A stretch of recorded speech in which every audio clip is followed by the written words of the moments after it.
7 months of racing has brought us to this moment here in San Diego. The Division II championship may have already been decided, but there are still places up to grabs for drivers trying to graduate into SNHL Division I. Who will grab those last two spots and climb into SNHL's top division? We're going to find out at the end of 3 heats tonight as the SNHL Bayfair Cup gets started right now.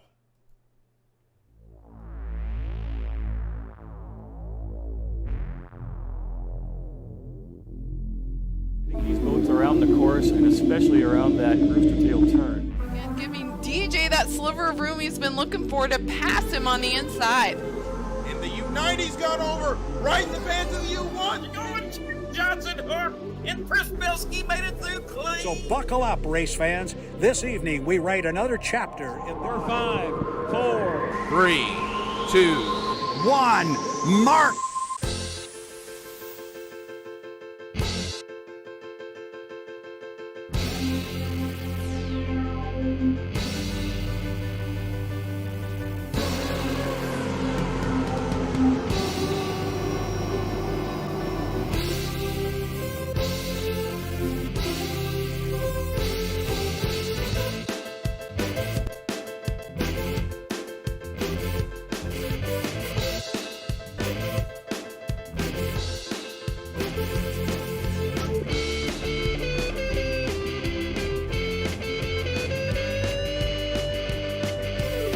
From San Diego on Mission Bay, the Saturday Night Hydro League presents the 2024 SNHL Bayfair Cup, brought to you by title sponsor HydroSim, the free online hydroplane racing simulator.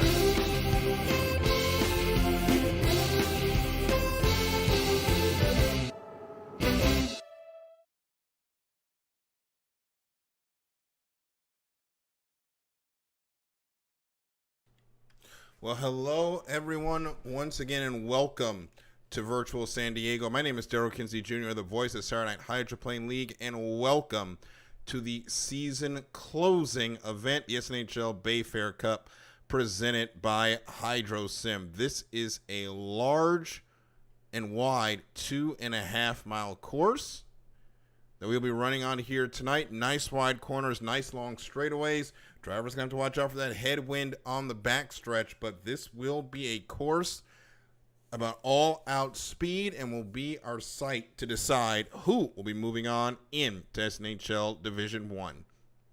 It's been a fun season so far. Started out in September in the Orange Cup in 2023. That race was won by Luke Nelson, and then Cy Bowen would win his first of 5 races in Detroit.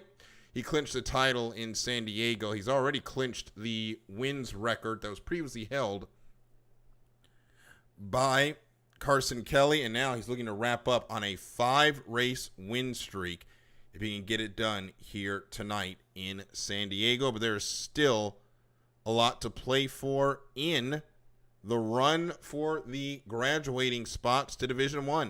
Cy Bowen, Harley Gray, and Jay Sadrowski are top class for most of the year, have already clinched their positions, but Callum Washburn, Max Corvo, they are still on the bubble of getting into Division I. We've got some late breaking news that Max Corvo and the Browning will not be in action tonight. And with Corvo only having a 370-point advantage, only having a 9-point advantage over Francis Ranella, who is here this evening, Corvo will drop out of the running to earn a Division I spot. He will have to try that again next season. But there's also races to play for in the All-Star race as John Carlton in the GIF presents Mr. Pringles, sits a scant 8 points outside of 10th. It is currently held by the Sea Squatch of Heath Brewster, who is also not in competition tonight. So as we welcome in tonight for our first interview, John Carlton in the Mr. Pringles. John, your first season in SNHL, and it looks like you're going to be going to the All-Star race the way things are sitting. Well, I tell you, I am really excited. I hope I make it. Well, it's going to be a little bit easier for you because I believe Heath Brewster, I'm going to check the results here. I don't think Heath Brewster is here. I'm sorry, I spoke out of turn. He's here. So Heath is here. It's 8 points separating you two. So it's gonna be a dogfight all night between the both of you to get that spot in the All-Star race. Yeah, it is. I think Carson Kelly is not here, and he's right above Heath. So if we can score 400 and 500 points, we might have a shot at it. Yep. Yeah, Luke Nelson also not here. He's Oh, yeah, that's who I meant. I'm sorry. Yeah, he's about 400 points higher than both of you, but both of y'all should be able to jump him by the end of the night. But it's got to feel good. Your first time with us this season, and potentially you're going to the All-Star race in the same year your grandson wins the championship.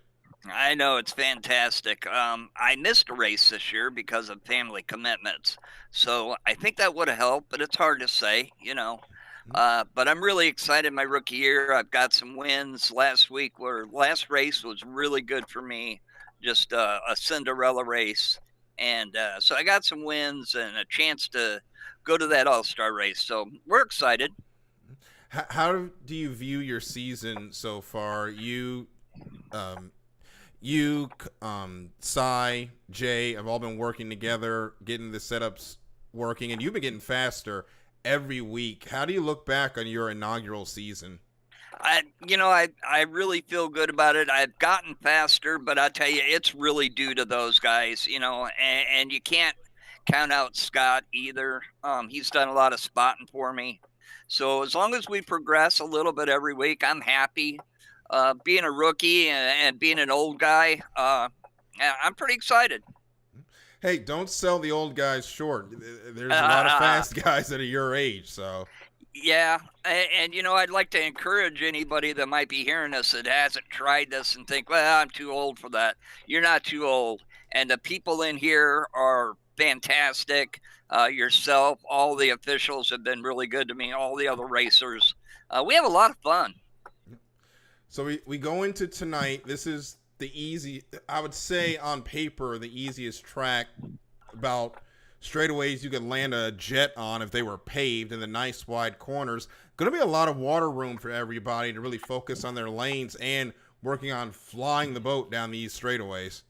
There is, but for some reason I've really struggled, Daryl. I've struggled in all the practices, and it's been a difficult track for me.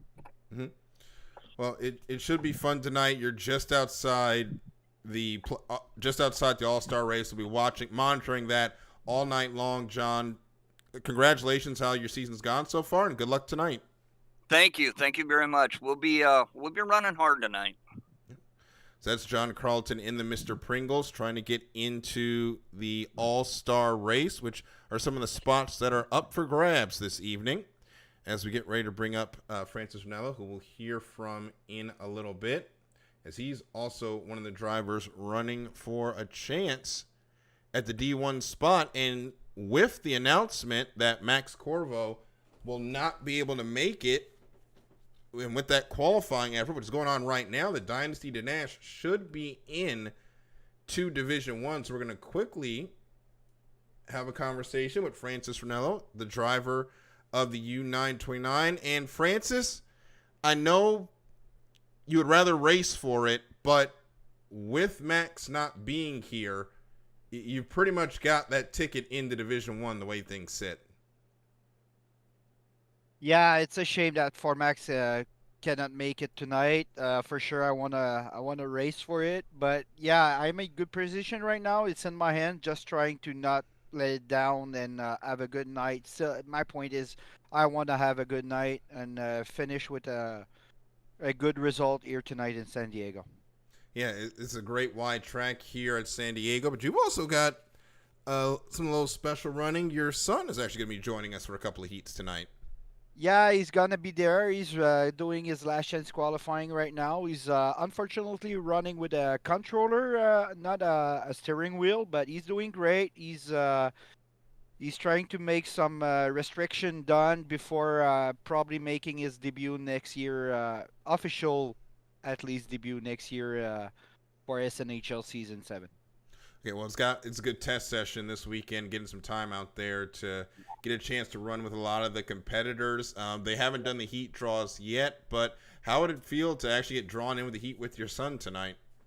I hope he's gonna be out of my way. I don't want I don't want him to screw anybody's chance for the All-Star race or the chance to going Division 1 next year. So he's aware that he's gonna have to start on the outside lanes for the race or the two races he's gonna make tonight. But yeah, I'm really happy to have him belong my side and with a nice boat too. A nice it's a commemoration of the Gator was we had the chance to see in Valleyfield a few times at the beginning, at the end, and the beginning of the 2000s. So 90s and 2000s. So yeah, I'm really happy to have him right by my side.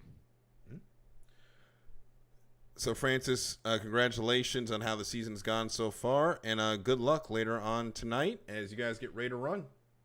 Thank you. Thanks a lot, Daryl, and have a good night. Thank you. Anthony Ranella, currently in the last chance qualifying, was 7th out of the 8 that have decided to go back out. He ran a 157.644 on his second lap. That was faster than his first lap. That was invalidated due to a dislodged buoy.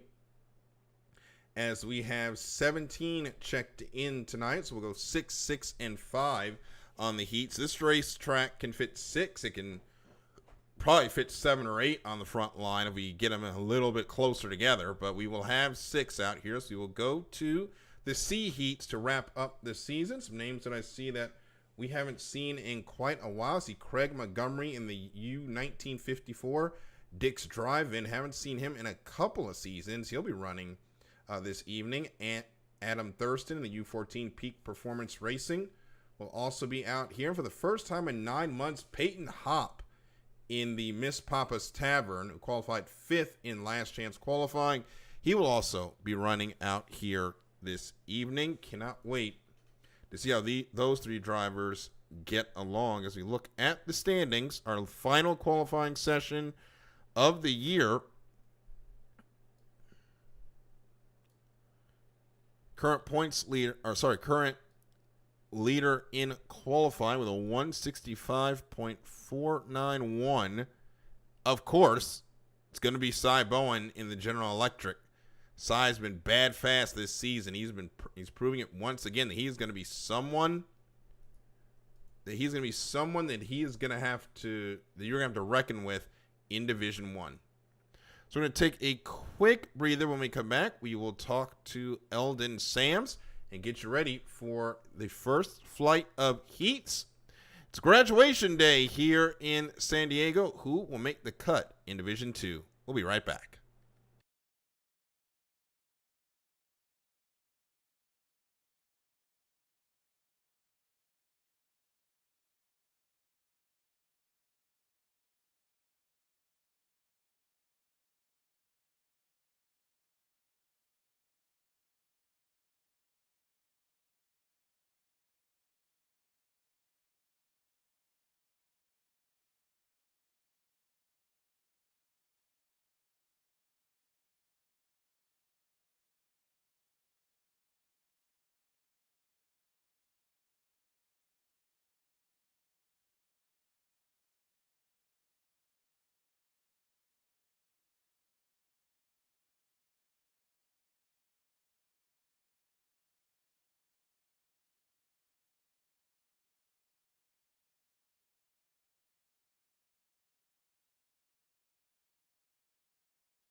Back here at San Diego, the qualifying is just wrapping up. We're getting ready for the final test session of the season, and we're now joined by Eldon Sams, the driver of the Miss Basin Disposal. Still has a chance to get into the top 5, and those chances are a little bit bolstered by Max Corvo being here, because that essentially brings up Francis Ranella, and that would bring the Miss Basin Disposal up next into the order. Only about 150 points behind going into tonight is Sam's of Ranella. So, Eldon, there's a chance you could still leapfrog Francis, or both you can get in, depending how things go with Callan Washburn tonight, although Callan would probably have to have a really bad night.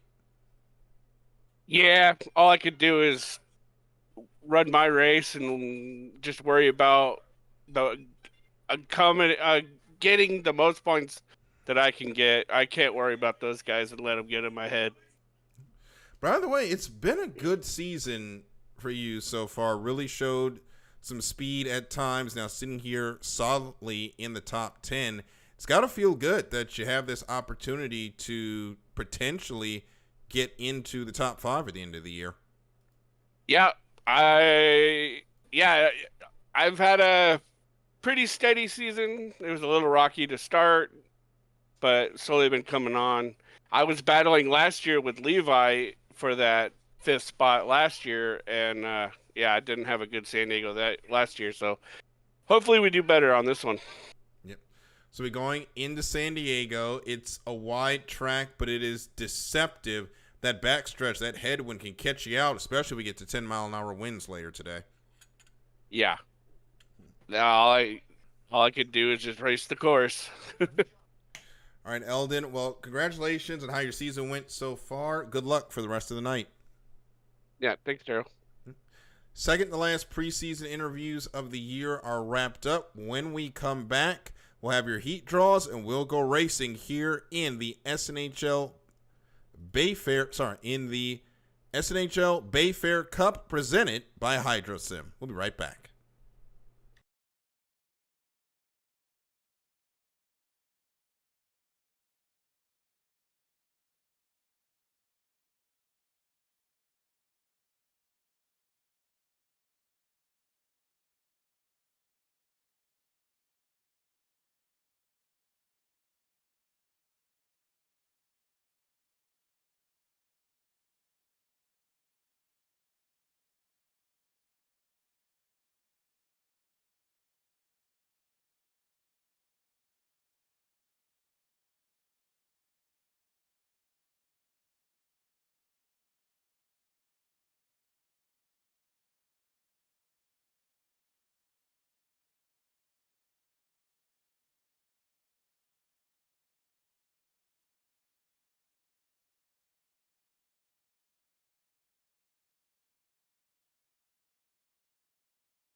Gonna be a little bit of a delay here as we're waiting for heat draws to get going.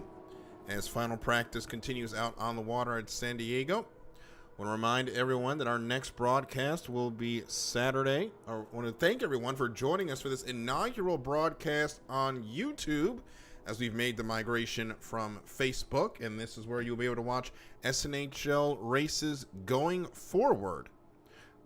We will also be on for SNHL Season 7. The full season will be right here on YouTube. So thank you so much for joining us. Final practice underway. We'll be going racing momentarily.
A perfect 18 now here with the addition of Jay Sadrowski late arriving, so he will not get the qualifying points, but not a big matter for Jay. He's already qualified into Division I next season, so we will have a perfect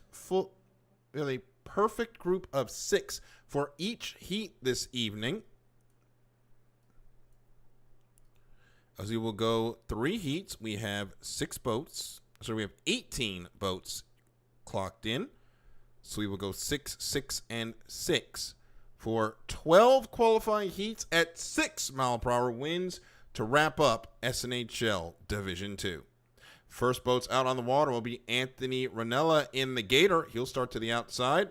Jim Britton in the U711, Miss 711. Harley Gray in the Dangerous Age. He's already qualified into Division I. Cy Bowen, our national high points champion, will also be in this heat, joined by Eldon Sams and Jay Sadrowski. So all 3 of our current D1 qualifiers will be in this heat, and our newest driver, Anthony Ranella, getting some test runs in with the Gator before next season. So it is just after 7 o'clock. We'll get the 5-minute count and go racing in San Diego shortly.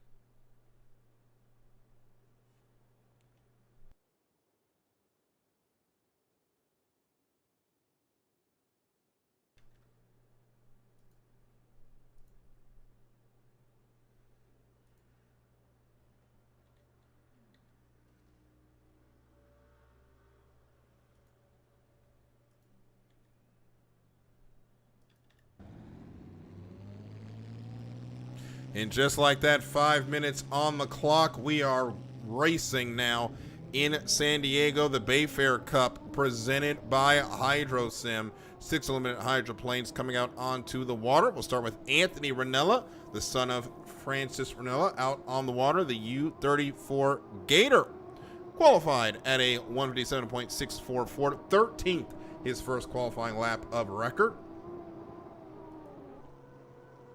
And Cy Bowen qualified on the pole at a speed of 165.491 miles per hour. Our national high points champion, looking to make some noise when he goes to Division I next season, but he's looking to close out tonight with a win. We'll see what he does here in this first heat. And Eldon Sams, the Miss Basin Disposal. Every run matters for the U13. As the Miss Basin Disposal qualified in the 8th spot at a speed just over 161 miles per hour. And Harley Gray, the U29 Dangerous Age. Harley qualified at 163.261 miles per hour, good enough for 3rd on the qualifying ladder. And we are missing Jim Britton. And we're also missing Jay Sadrowski, so we will wait to see if those boats get onto the water. If they get here within they have to get here before 1 minute to be able to get out onto the water. Jim Britton did take a qualifying lap. He was 14th at 157.556 miles per hour, while Jay Sadrowski did not make it to qualifying. He goes into the record book as a DNQ, but unlike in actual H1 Unlimited, he will be able to run in the heats tonight. And I think I see a boat at the dock that might be the U711, and it is the U711 coming out onto the water now. So we will have 5. We're looking now just for the U27, and we will have a full field. For now, our only boat really on the water other than Jim Britton is Anthony Ranella here in the U34 Gator. He will have to start on the outside tonight, but he is just getting some laps, getting a feel for the action here. Next year will be the big test for Anthony as he will begin his journey to Division I during SNHL Season 7. So we're now at the 2-minute mark. Still do not see Jay Sadrowski as Jim Britton has joined the water. Meanwhile, Anthony Ranella off turn number 4. Going to keep his foot in it. Come across start-finish line. Now he lifts up. Goes by Jim Britton, crosses start-finish line. As we are now a minute 40 away from Heat 1A. Now, Ranella will have to start from the outside. Every other boat out on this water will have the ability to fight for lanes. As Harley Gray and Eldon Sams is going to go to the inside of both Cy Bowen and Harley Gray. Found himself a space there. Gets into lane 1. We are 15 seconds from the 1 minute pin. All these boats are going to be just fine at making that 1 minute pin as we come around turn number 1 at 7 seconds. Now at Harley Gray leading the way at 5, 4, 3, 2, 1. Mark, and Eldon Sams is going to have to go around again. I spoke a little bit too soon. Harley Gray's got to go around again as well. So it's Cy Bowen with lane 1 all by himself. He'll have Anthony Ranella to his outside, and his nearest competition, well, they're going to be a long way behind. Here on this course, Jim Britton's going to be in lane number 2. And I don't want to say this is Cy Bowen's heat to lose, because we have seen drivers in surefire heats lose them before.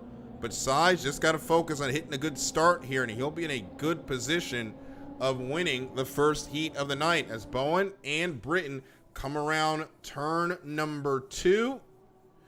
Anthony Ranella is going to be a little bit, actually going to be way late as he comes down to start this heat at 5, 4, 3, 2, 1, mark.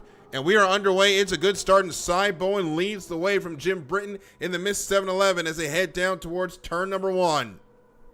Cy on the inside, Britton to the outside as they go through the first corner for the first of 3. Anthony Ranella, conservative start. He trailed behind the rest of the field and let Cy and Jim get going. Meanwhile, Harley Gray, Eldon Sams, they were nowhere to be seen. They were nearly half a track behind as we start Heat 1A. And there they are in the shot. They are 3rd and 4th, but they are way behind these two boats, the U-22 and the U-711. So a good points pickup for the U-711 on the way. But for Eldon Sams, he's in 3rd right now, but it is a distant 3rd, as Anthony Ranella has fallen back to the 5th spot. Meanwhile, up front, Cy Bowen leads the way off turn number 2, already stretched it out to a rooster tail over the U-711 as we start lap number 2 of 3 with the General Electric leading the way. Jim Britton 2nd in the U-711, Miss 711 3rd. Eldon Sams, he's got a hard-charging Harley Gray to his outside mirror as they head down into turn number 1 as the glowing U-13 Miss Basin Disposal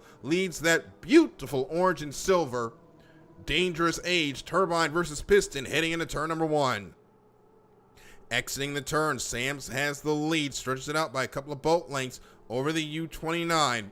Anthony Ranella continuing to run in 5th. Looks like he's going to pick up 127 for his first points in SNHL. Harley Gray still charging, but he outside with his 6-mile-an-hour winds, not a lot of air to chop up those waves. He might have to just lock in for that 4th place. As up front, Cy Bowen already off turn number 2 to see the white flag one more time around for our national high points champion, as Cy doing what he's done all season, been consistent, got lane number 1, and now is running away to potentially a commanding Heat 1A win. Jim Britton still in 2nd in the Miss 711, heads into turn number 1 right behind Cy, but is over 2 rooster tails, the gap between those two. Battle for 3rd still going on. Eldon Sams still has Harley Gray out there on his right side, keeping him honest in that U-29 Dangerous Age, while Anthony Ranella is cruising around in 5th, looking to wrap up 5th place points with 127. But Cy Bowen already through turn number 2, our national high points leader, has been dominant, looking for a 5th straight win in final heats. He's going to be in a good position as he's going to score 400 points and the win in Heat 1A here in San Diego. Jim Britton coming off turn 2 in the U-711, Miss 711. He's going to be 2nd. He took advantage of the gun jumpers in the 1 minute pin to pick up 300 points. Eldon Sam going to pick up 225 at Miss Basin Disposal, while Dangerous Age picks up 169 in 4th. And Anthony Ranella, U-34, the Gator, his first time finish, going to be 127 points and 5th. He comes across start finish line. So that is how things wrap up. Here are your results on the right side, or sorry, on the left side of your picture. Commanding win by Cy Bowen, and we will hear from him in just a moment as we are underway in the Bayfair Cup presented by HydroSim.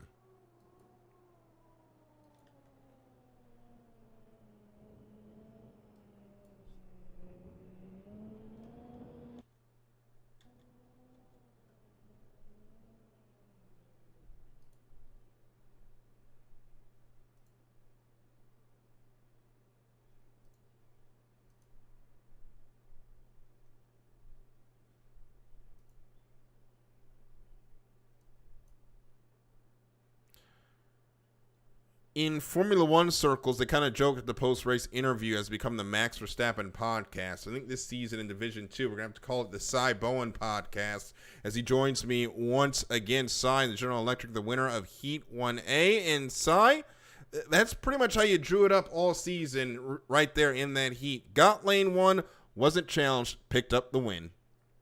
Oh yeah, it made it real nice when Harley and Eldon jumped. That's unfortunate for them, of course, but it helps me out a ton because I was getting a little nervous sitting out there in lane 3. With this track, how it is, I wasn't sure if I would be able to get them on the outside there. So it definitely benefits me with them jumping the 1 minute there and just handing me lane 1.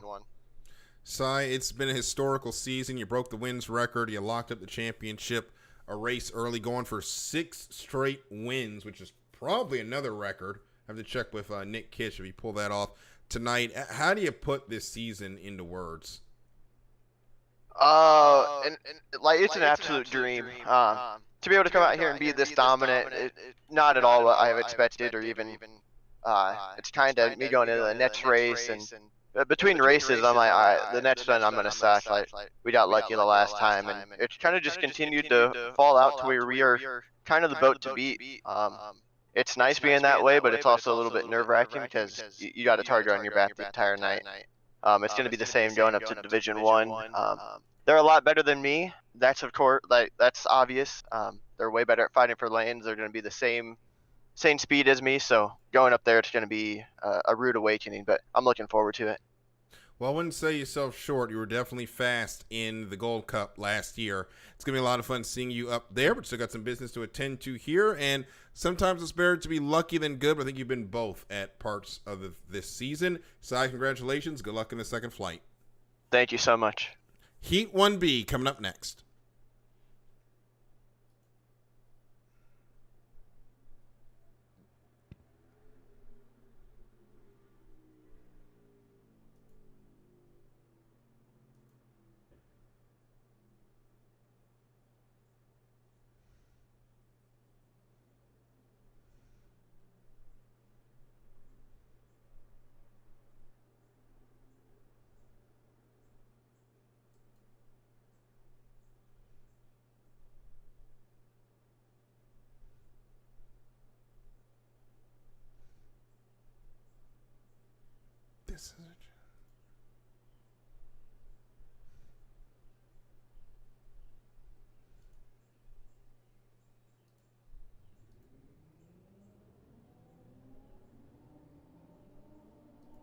Let's keep the good times rolling, shall we? Heat 1B coming out onto the water. 6 unlimited hydroplanes have answered the call and head out onto the water. Let's get our starting lineup for this second opening heat of the night.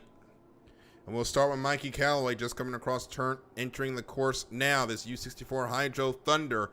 Mikey qualified in the second spot at a 163.616 miles per hour. Callaway is one of our drivers, still in with a shout and a chance of Division 1, but things are going to have to go his way as the Hydro Thunder 8th in the points right now. Next up is Derek Demers, the U1918 Oberto Beef Jerky. Derek, one of our rookies this season, qualified in the 5th spot, 161.947. Great run for him in qualifying. And in front of him, actually next to him, is Nathan Tessman. New colors this weekend. The U96 Hot Wheels qualified 16th at a speed of 156.598 miles per hour. Nathan, another one of our drivers that joined in the middle of the season, getting some good data for next year with that boat. And Jonathan Spittler, the U6 Frosted Flakes, haven't seen him in a little while. The U9 qualified in position, U6 qualified in position number 9 at a speed just over 160.3 miles per hour. Frosted Flakes sitting 15th in the points so far this year after missing a couple of races. And Mike the Missile Bud Zine, Miss Anthropy, the U524, qualified 12th at 157.897 miles per hour. And last but not least, Jonathan Carlton, the U33 JIF presents Mr. Pringles, the U33, qualified 7th at a 161.776 miles per hour. John Carlton, the grandfather of Cy Bowen, looking to get into the All-Star race. There's only 8 points between him and the Sea Squatch. We'll see how those two boats get on tonight. We'll be watching this chart all night long to see who qualifies into Division I. And sitting here currently, Eldon Sams is officially in, or not officially in as in locked in, but he is now in Division 1 as the Browning has officially dropped out. Max Corvo is not here. Francis Ranello, we will see him in Heat 1C to decide, as those two will now battle for that final spot. Callan Washburn is also here tonight, but Callan's got a healthy advantage.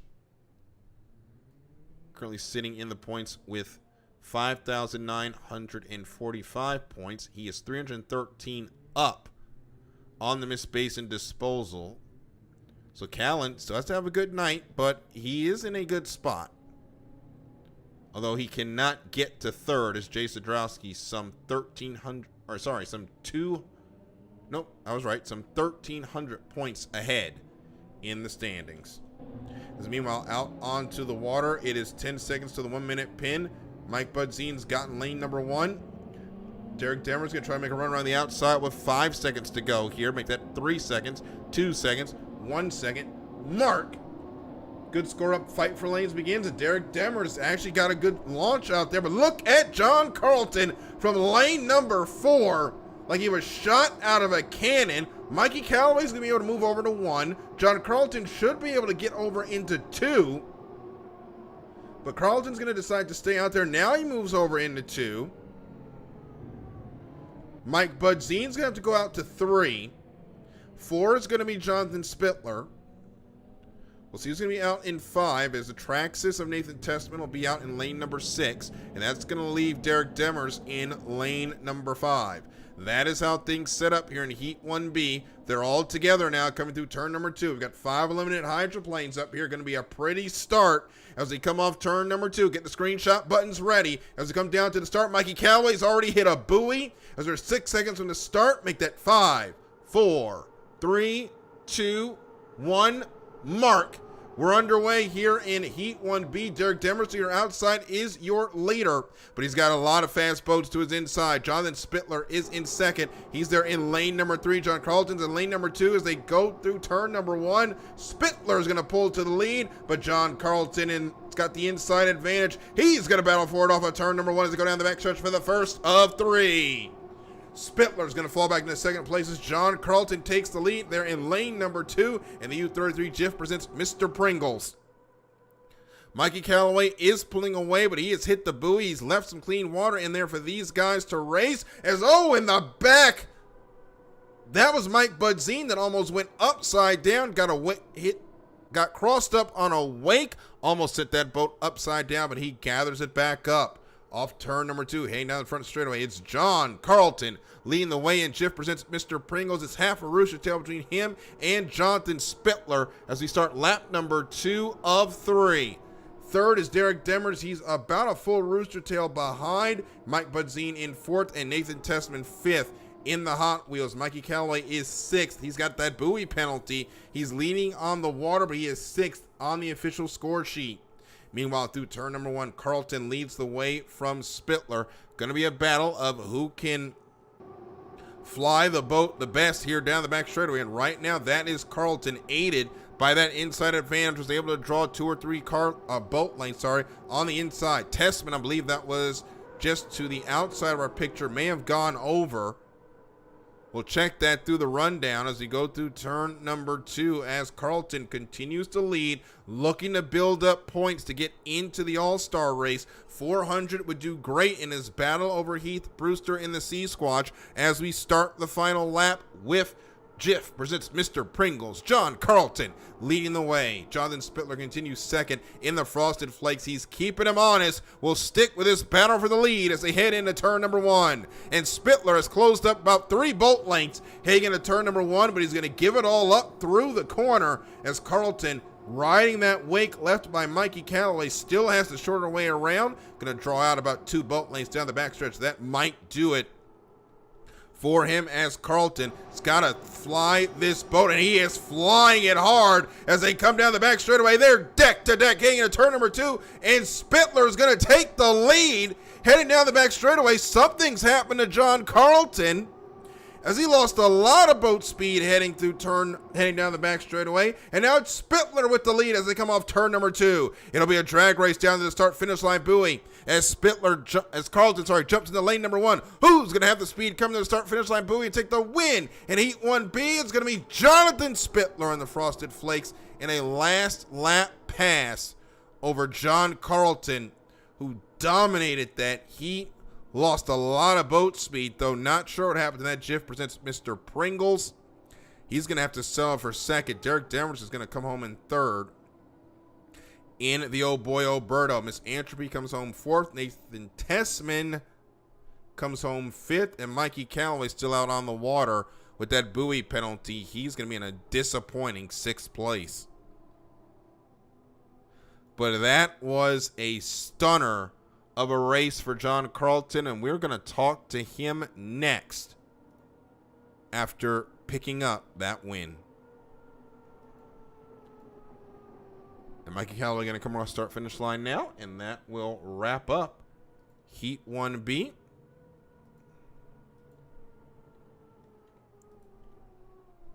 There are your results on the screen, with Jonathan Spittler taking the win in Heat 1B. We'll hear from him next.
Jonathan Spittler wins Heat 1B in a Heat of the Night contender, and he joins us here in the booth. Jonathan, it looked like you were just going to have to settle for second place, and then all of a sudden, it's like that U6 Frosted Flakes was shot out of a cannon on that last lap.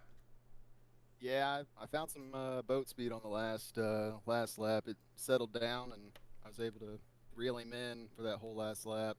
Pretty much from turn 2 on, I was just reeling him in. Harley was counting it down for me. Well, it was a great run there in Heat 1B. You did not give up on that, but that was a nice run here and really showed what San Diego's all about. How do you think that is going to propel you into the rest of the night? I hope it was a good showing that even though I was on the outside and I haven't had the best of seasons, that, I'm going to race hard and we're going to be there at the end. It may not have been the best of season for you, but it was really one of the best heats of the year for you, Jonathan. Congratulations. Good luck for the rest of the night. Thanks, Daryl. Heat 1C coming up next as we close out the first flight of heats here in San Diego as the SNHL Bayfair Cup presented by HydroSim rolls on.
And we're moving all right along this night to Heat 1C. 6 more limited hydroplanes coming out onto the water as we close up the first round of heats. Here are your starting lineups in the last heat of the opening flight. And we'll start with Adam Thurston. This is a boat we have not seen in a while, the peak performance. Qualified 17th at 153.290 miles per hour. Great to see Adam Thurston out here this evening. And Heath Brewster, the Sea Squatch, the U-80, qualified 11th at a 159.071 miles per hour. He just saw John Carlton pick up 300 points, and why that is significant now in the run for the final spot in the All-Star race. John Carlton now has an 87-point lead over the Sea Squatch. So Brewster has got to match him here in the points. Craig Montgomery, the U-1954 Dick's Drive-In out on the water. We have not seen this boat in a couple of years now. Great to see Craig back out onto the water. He sponsored one of our races earlier this season as the U-1954. Craig qualified. I'm trying to find him on our sheet as he's not numbered there. We'll come back. Actually, Craig's actually not listed. And he's listed under Brian Montgomery, but Craig is qualified at 157.452 miles per hour. And Peyton Hopp, another driver we haven't seen in a while, the U-116 Miss Papa's Tavern. Unfortunately, due to a glitch in HydroSim, we are unable to see the paint scheme on the Miss Papa's Tavern. But that boat qualified in 10th spot at 159.585 miles per hour. And Francis Ranella, the Dynasty Danash, the U-929, qualified 4th at a 162.961 miles per hour. The Dynasty Danash currently sitting in the 7th spot, just 9 points behind the Browning, as Francis tries to keep up with the Miss Basin Disposal, which we saw just picked up a 3rd place in its first in Eldon's first qualifying heat. So we'll be keeping track of those two positions all night long as Francis tries to get into lane number 1. But he's going to find Miss Papa's Tavern there to his inside, and to his inside is Craig Montgomery in the Dick's Drive-In. Soranella on the outside as the field begins to come together into turn number 1. So 37 seconds until the 1-minute pin. Here come the rest of the boats. Callum Washburn there to your outside. Did not see him milling about, but Callan will be in this heat.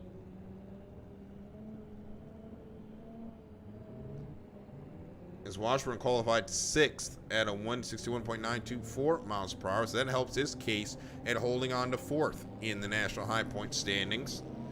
As here comes the Sea Squatch with a full head of steam from lane number 4 for 7 seconds to the 1-minute pin. Craig Montgomery's going to be way early.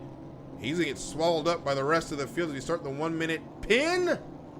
And we are all good. And on the inside is that Dynasty Danash, the U-929, is going to have lane number 1. Heath Brewster will be able to move over to lane number 2. Miss Papa's Tavern will follow him into lane number 3 as they come down towards the commitment buoy. And it's going to be in lane number 2. Going to be the Sea Squatch. 1 will go to Dynasty Danash. Miss Papa's Tavern in 3. 4, 5, and 6 will be filled out by Callan 3D race boats, the U-14 Peak Performance, and the Dick's Drive-In. Again, all 6 boats get down here on time, getting ready to go in Heat 1C. Last run in the opening heats here in San Diego, as Francis Ranella from lane number 1 leads them around turn number 2 at 13 seconds. They're going to be a little bit early. Now they step on it at 10 seconds as 4 unlimited hydroplanes come to the starting line at 5 seconds to go. Make that 4, 3, 2, 1, mark. We're underway in Heat 1C, and it's Heath Brewster from lane number 2 that got a good start. Francis Ranella was a little bit tardy there, but Callan Washburn on the outside from lane number 4 is going to lead them into turn number 1 as Heath Brewster goes over. Brewster turned a little bit too shallow, got into the rooster tail of Peyton Hop, and goes over and out. That's going to have implications in the All-Star race battle. But back up front, Peyton Hop there in lane number 2. Francis Ranella in lane number 1. They're battling for the lead, 1 and 2. Heading down the back straightaway. Heading towards turn number 2. To their outside is Callum Washburn, about a half a rooster tail behind as they're deck to deck. Heading into turn number 2. Now Ralen's going to stretch out by about a boat length on Miss Papa's Tavern, using lane 1 to his advantage. Going to pull out about 2, make that 3 boat lengths as they come down the front straightaway to put lap number 1 in the books. It's Dynasty to Nash leading the way from Miss Papa's Tavern and Callan 3D Race Boats.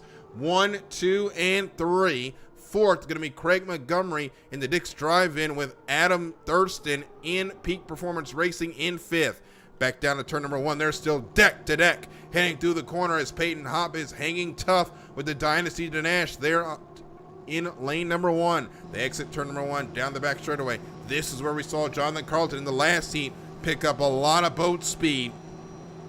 But Peyton Hop seeming to struggle a little bit and getting that boat flying through the air. Cost him about a rooster tail. Now he's getting a little bit too close to that skid fin spray of the 929. Manages to hold on to it though as they come through turn number 2. He's going to lose a couple of more boat lengths on the exit as Francis Ranella and the Dynasty to Nash continues to lead the way. They hit the exit pin at turn number 2. Coming down the start finish line to put lap number 2 in the books. White flag in the air one more time around for Francis Ranella in the U929 as we start the final lap. But he's got a right side mirror full of Peyton Hop and Miss Papa's Tavern. Callan Washburn has been dropped from the lead pair. He's in the 3rd spot. Craig Montgomery is in 4th, but he's got Peak Performance Racing and Adam Thurston racing him hard there for the 4th spot. We jump back to turn number 1 and down the back straightaway. Francis Ranella is now stretched out the lead almost to a full rooster tail over Peyton Hop. Hop has not run in over a season, but he's making a good showing here, looking like he's going to pick up 300 points in his first action in 9 months. But it's Francis Ranella coming through turn number 2 with lane number 1. He held it from the very start of the heat, and he comes off turn number 2 looking for the checkered flag and 400 points to end accounts in the first flight of heat. It's going to be Francis Ranella taking the win in Dynasty to Nash. Peyton Hop going to be second in Miss Papa's Tavern, picking up 300 points. Callum Washburn will pick up 225 for 3rd in Washburn 3D Race Boats. Battle for 4th now coming to the line. It's going to be a drag race between Craig Montgomery and Adam Thurston. It's going to be Craig Montgomery by a spots and tip. Montgomery picks up 169 points in 4th. 5th and 127 goes to Adam Thurston in Peak Performance Racing.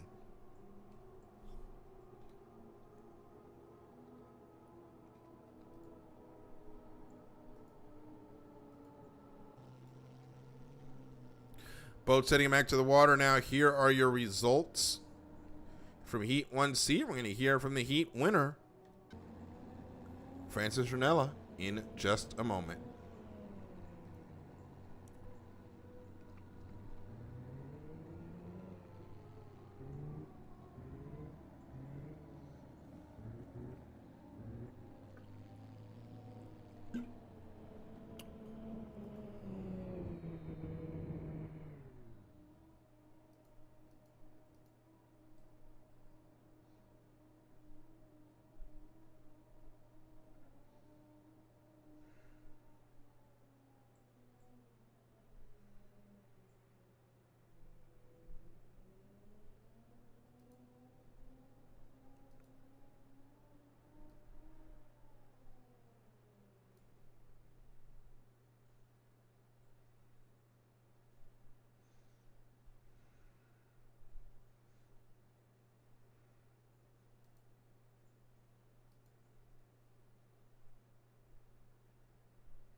Officials are going to take a quick review of turn one, lap one.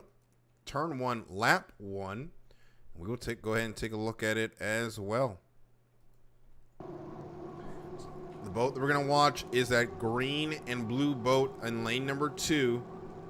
That is the Sea Squatch. As we come into the turn, you're going to see 3 boats kind of come together. And I think the Sea Squatch just did not anticipate how quickly that was going to close. But we watch Peyton Hawk definitely cut over. But there was a lane to follow in there for the Sea Squatch. And Heath Brewster may have just anticipated that a little bit late. Ended up going upside down.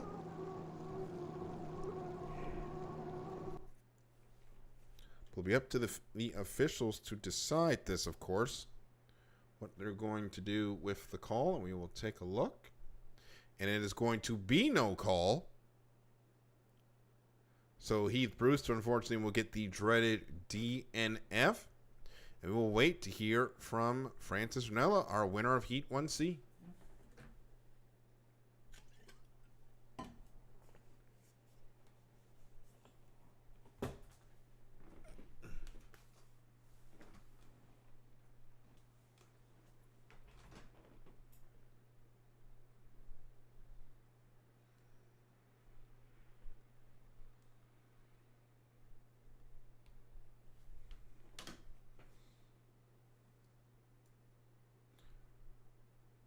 And Francis Ranella joins us, the winner of Heat 1C. And Francis, you are locked in a battle all night tonight with the U13 Miss Basin Disposal for that last qualifying spot in the Division I. Those 400 points can help you out a lot there in the points race. Yeah, first mission complete. I got the eye set on the main goal. So being able to crack that top 5 and get promoted for next year. So yeah, I'm really fine for that result, of course, and hope it's not gonna be the best one for the night. I hope to duplicate that in the next races. Yeah, well, you definitely built up that lead, 324 points there.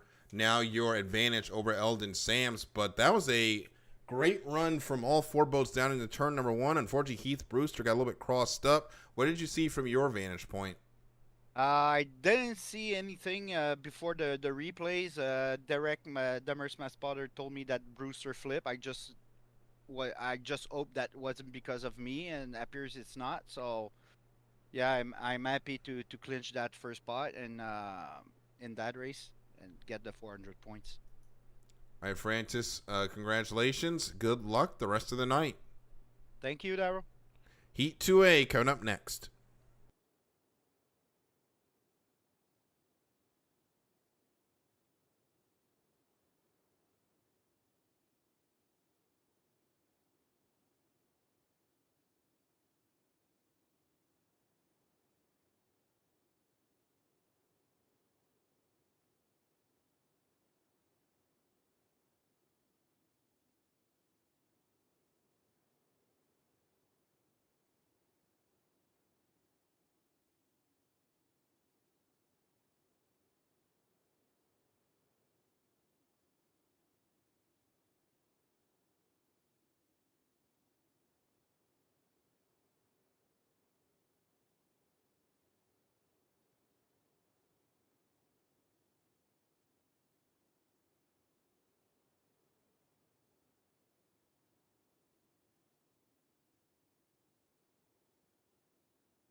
Moving right along in the Heat 2A, 6 more limited hydroplanes heading out onto the water. Let's check out our starters in this heat and their point standings after 1 of 3.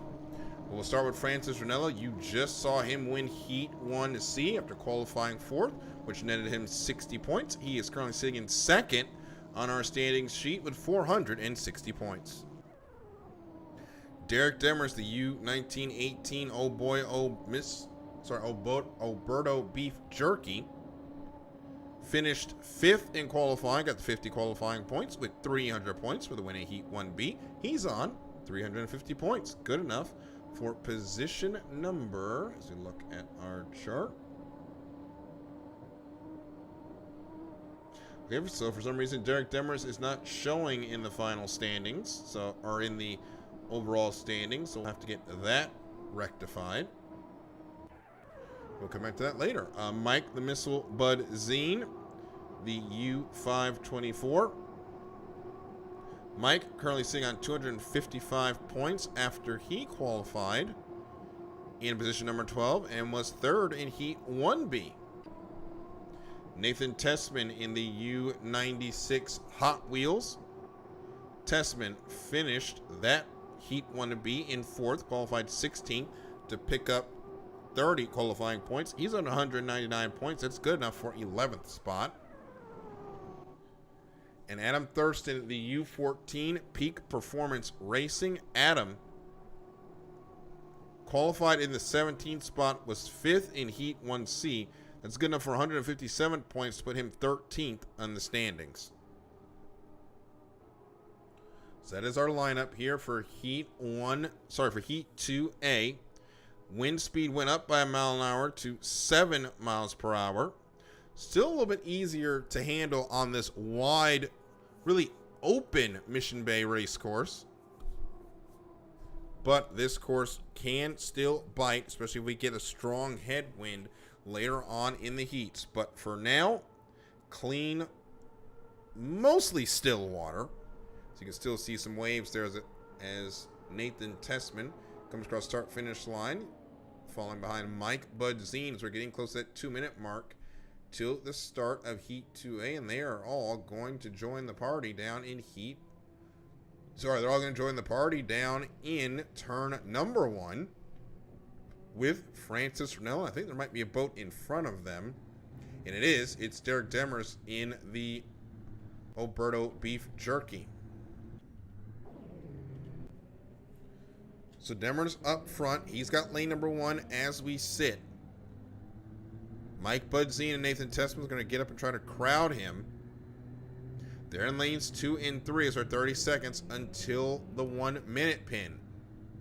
Remember, we do not have an 80-mile-per-hour rule here like H1 Unlimited. You can do what they're doing here, which is sit and wait for that 1-minute pin to start the fight for lanes. There are now 15 seconds to that 1-minute pin as Adam Thurston now sneaks up out there to the outside. They're really waiting to get on it. Derek Demers is now finally going to go. He's at 5 seconds. Make that 4, 3, 2, 1. Mark. Clean score up. Fight for lanes begins.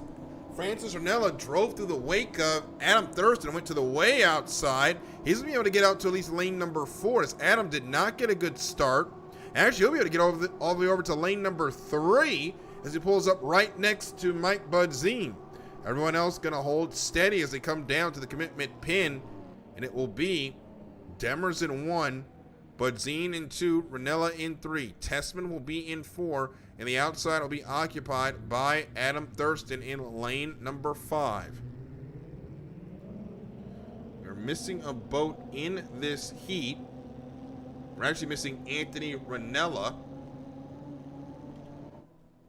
who's only able to briefly stay with us this evening as we're 10 seconds until the start of Heat 2A. Make this 7 seconds until the start. Make that 5, 4, 3, 2, 1.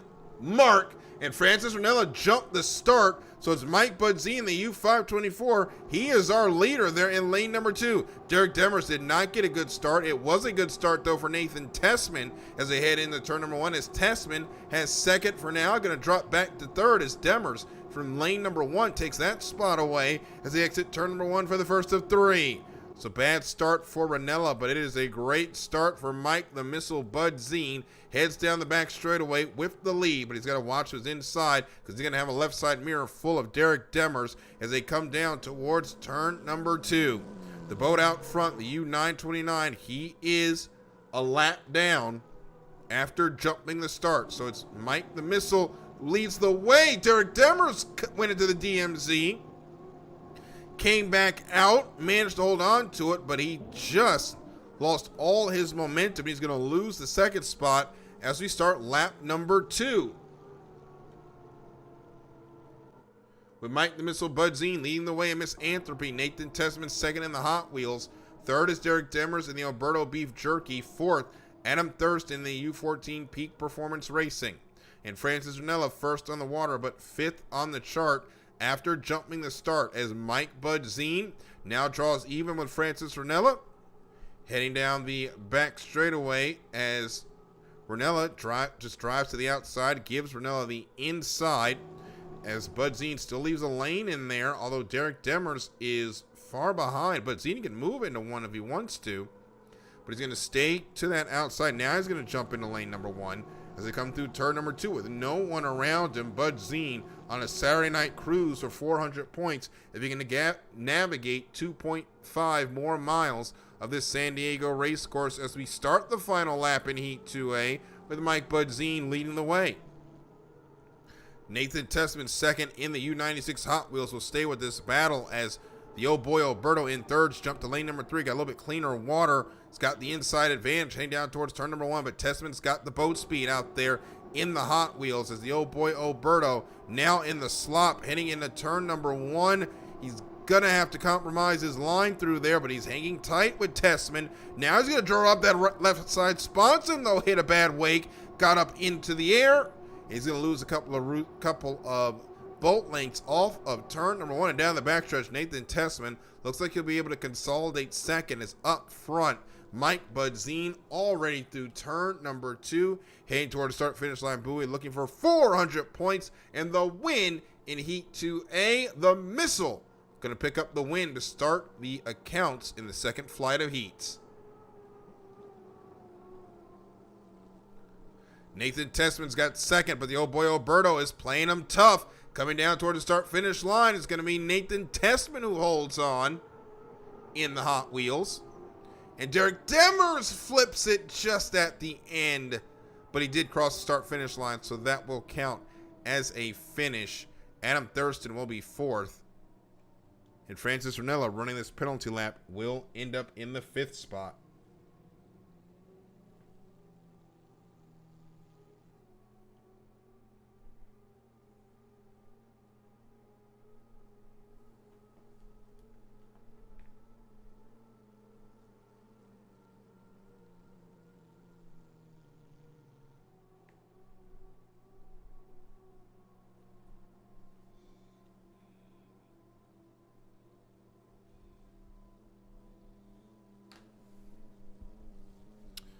So Ranella comes home, and that will wrap up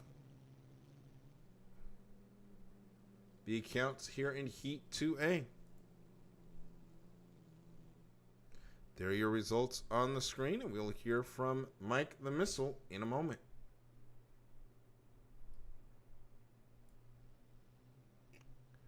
And Mike the Missile Budzine joins us here. We don't get a lot of chances to do this, Mike, but you were the beneficiary of the jump start by Francis Ranella, and you led from pillar to post there.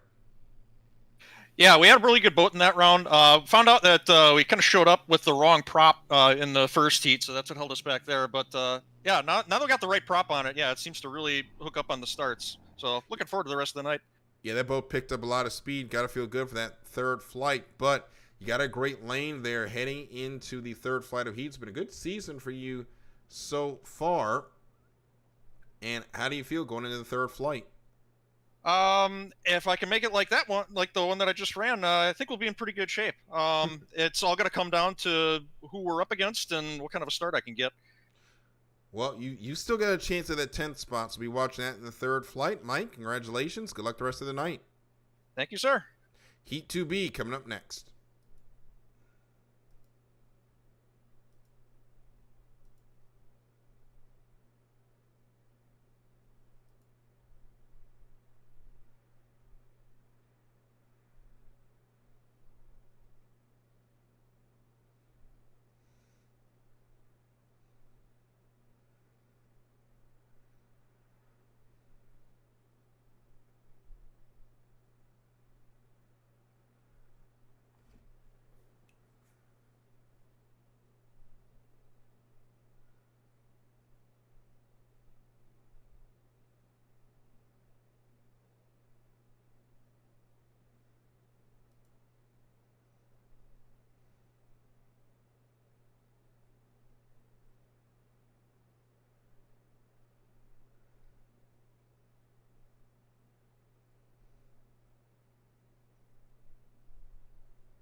And just like that, we are running Heat 2B, midway point of the last race of the of season 6. 6 more limited hydroplanes out on the water. These are your starters. We'll start with Harley Gray in the dangerous age. Harley qualified in position number 3. It was a disappointing 4th in Heat 1A. He's on 239 points. Next up is John Carlton. The GIF presents Mr. Pringles. Carlton finished 2nd. Actually, no, he ended up 6th in Heat 1B. Gonna see why. And he got caught for a lane violation. We're going from scored him lane 4, but moved to lane 2. So he got a commitment line infraction. Big hit for John Carlton. That drops him all the way down to 125 points. Peyton Hopp in the Miss Papa's Tavern 2024. Peyton finished 2nd in Heat 1C. He's on 330 points. And Colin Washburn in the Washburn 3D Race Boats.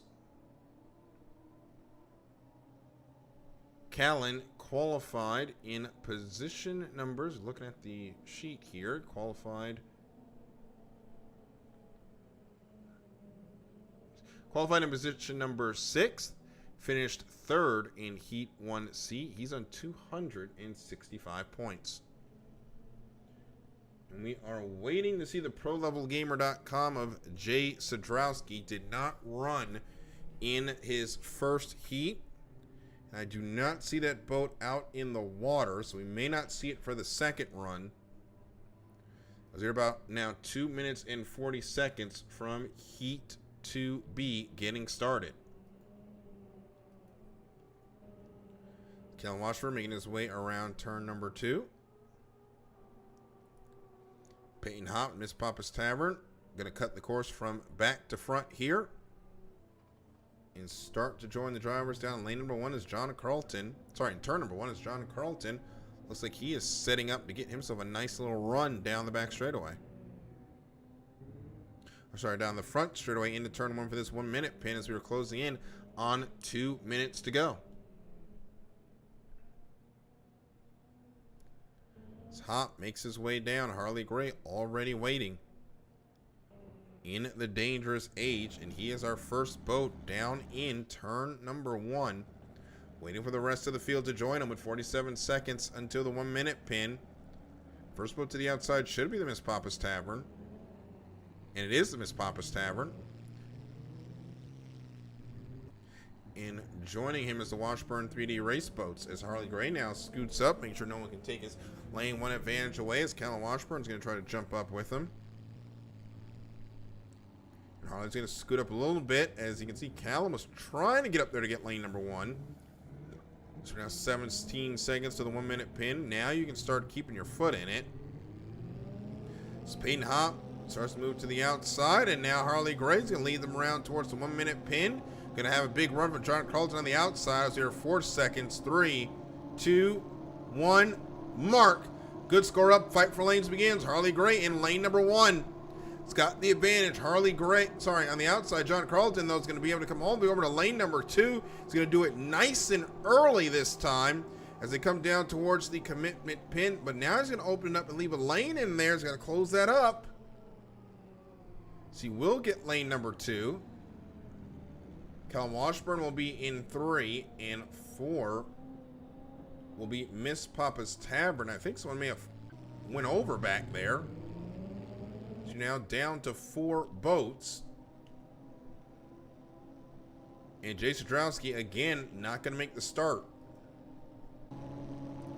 So 4 unlimited hydroplanes come around turn number 2. Harley Gray's going to lead them around. He's got a good little launch as we get ready to come down to the start at 5 seconds to go. Make that 4, 3, 2, 1, mark. And we are underway in Heat 2B. And it's Harley Gray with a great start from lane number 1. Also good start by the Miss Papa's Tavern.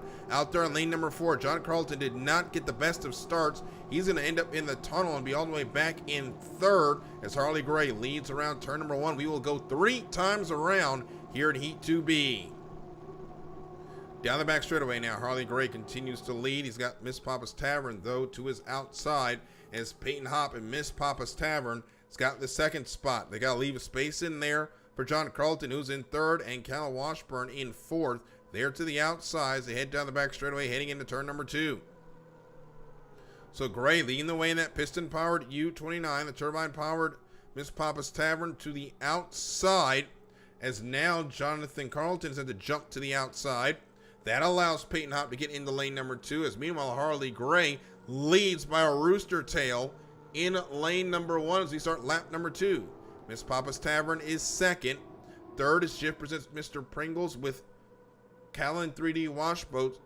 Sorry, Callan 3D Race Boats. Washburn 3D Race Boats. Excuse me.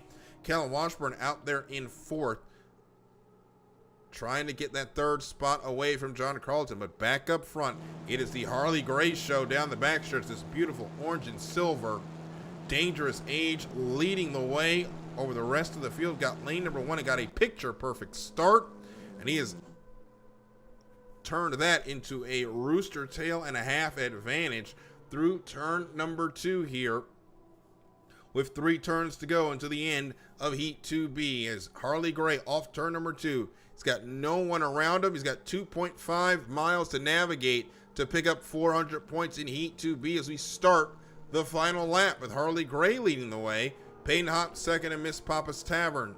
John Carlton's third, but Callan Washburn and Washburn 3D Race Boats is closing in there on the outside. It's about 3 boat lengths between the two as they head into turn number 1.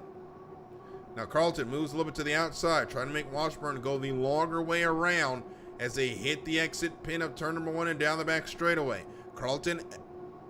Washburn opens up his arc, exiting the turn. He lost a couple of boat lengths, but he should carry more speed down the back straightaway. We'll see if that helps him in the battle for third, but the battle for first has been all Harley Gray. The Dangerous Age comes through turn number 2, hits the exit pin, looking at the checkered flag, and 400 points in the win. Heat 2B gonna go to Harley Gray in the U29 Dangerous Age. Second gonna be Peyton Hop in the Miss Papa's Tavern. Third gonna be John Carlton, holds on from Cal Washburn, who almost went over there at the end in the Washburn 3D Race Boats, who picks up 4th place. So there are your results. There on the screen, Derek Demers in the U1918.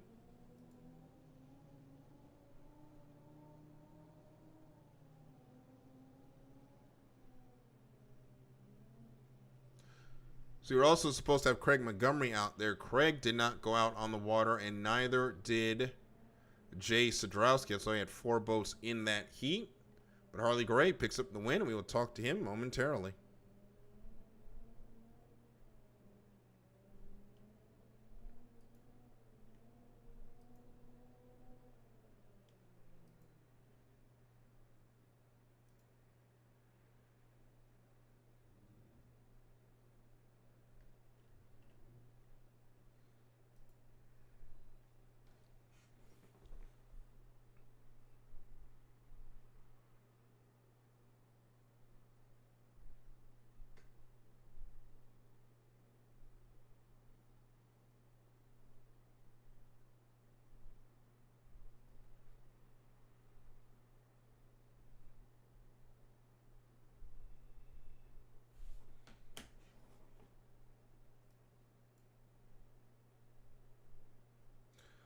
Harley Gray now joins us in the booth, the winner of Heat 2B. Harley, great run from lane number 1. How does it feel? Pick up the win tonight. Good. A lot better than the first heat. First one didn't quite go to plan, but this one went well. The boat's driving fantastic, and just got to keep it behind me. Think we did pretty good there. And Harley, you're already locked into second place, locked into Division 1. When you come into the weekend already locked in, what are you thinking about to accomplish here in this last race? The big thing was helping out the teammates. I wanted to get Eldon in the top 5 today, so we're kind of trying to get that done, and hopefully we can. But yeah, really, I'm just here to have fun and hopefully be able to win my last D2 race. All right, Harley, congratulations. Good luck the rest of the night. Thanks, Daryl. Moving right along, Heat 2C coming up next.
Heat 2C, last heat in the second flight out onto the water. Here are your starters and where they are in the points. We'll start with Cy Bowen in the General Electric U22. Qualified first when Heat 1A. He's on a perfect 500 points. Mikey Callaway, the U64 Hydro Thunder. We saw him get a jump start penalty in Heat 1B. After qualifying second, only picks up 127 points for Heat 1B after finishing in the 5th spot. He's on 207 points. Jonathan Spittler in the U6 Frosted Flakes qualified in the 9th spot, but that did not stop him from winning Heat 1B. He's on 430 points. In Jim Britton in the U711 Miss 711 qualified 14th, finished second in Heat 1A. He's on 330 points. And Eldon Sams, the Miss Basin Disposal, finished third in Heat 1A after qualifying in the 8th spot. The Miss Basin Disposal is currently on 255 points, and currently in the national high point standings, Miss Basin Disposal is 451 points behind the Dynasty Danash in the battle for the 5th and final spot into Division 1. And there may only be one spot left as Callan Washburn, the Washburn 3D Race Boats, may be able to clinch that last spot here at the end of this heat as he's 957. No, he will not be able to clinch it. Sorry. but the distance between the two is closing. Francis Vanilla 256 points behind Callum Washburn. So Washburn, depending on how Francis Vanilla does in third flight, could be under threat of losing that spot.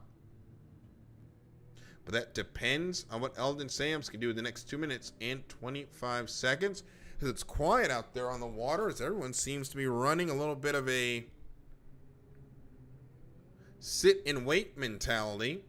As Jim Britton slowly makes his way down to turn number 1. And there's a conga line of boats behind him heading down here. So now 2 minutes and 7 seconds until the start of Heat 2C.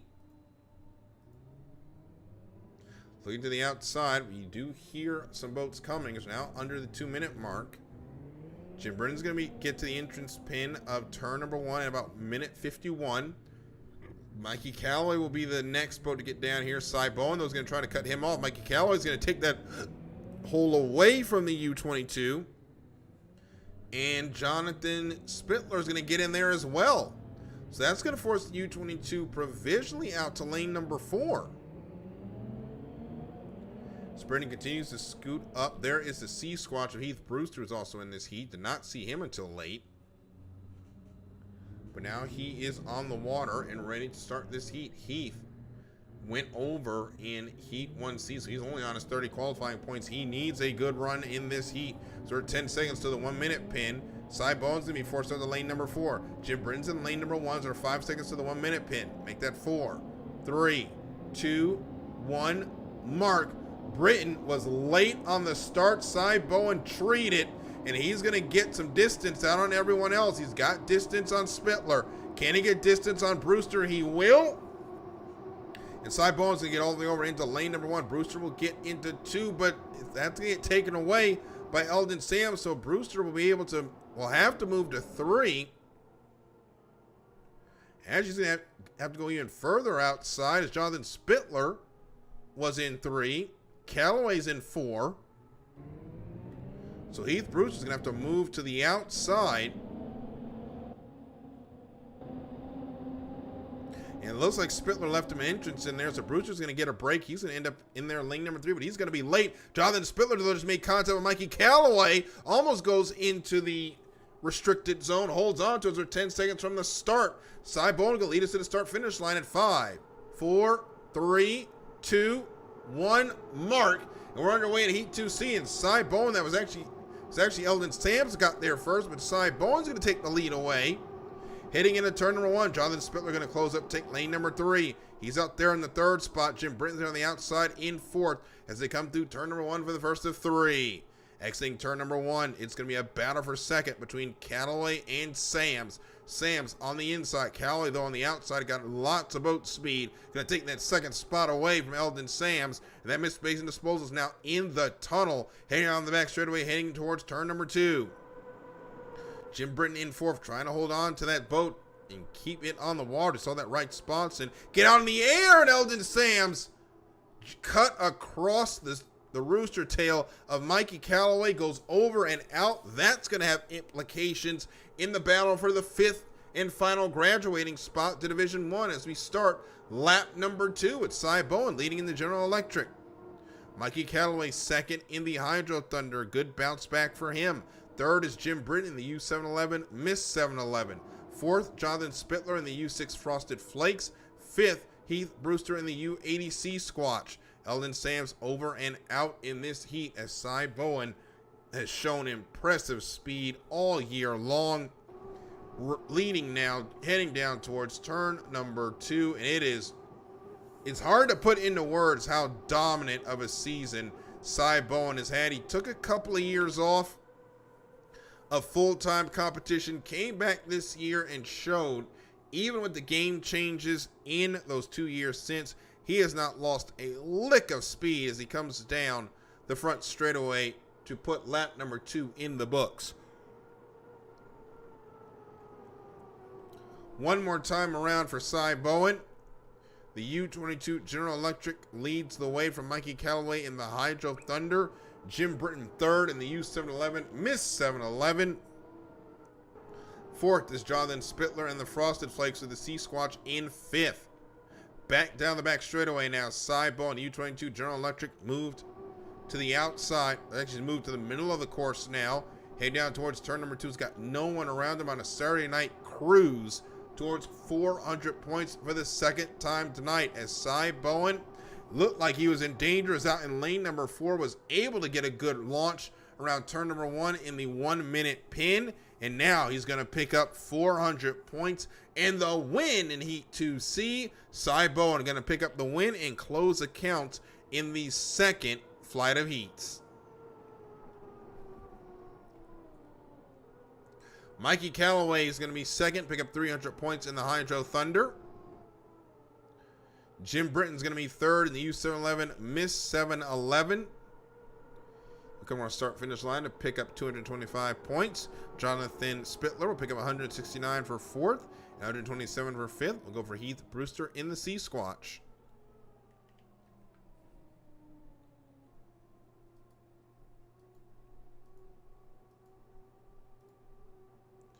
So there are your results. Cy Bowen picks up the win, and we'll hear from him next.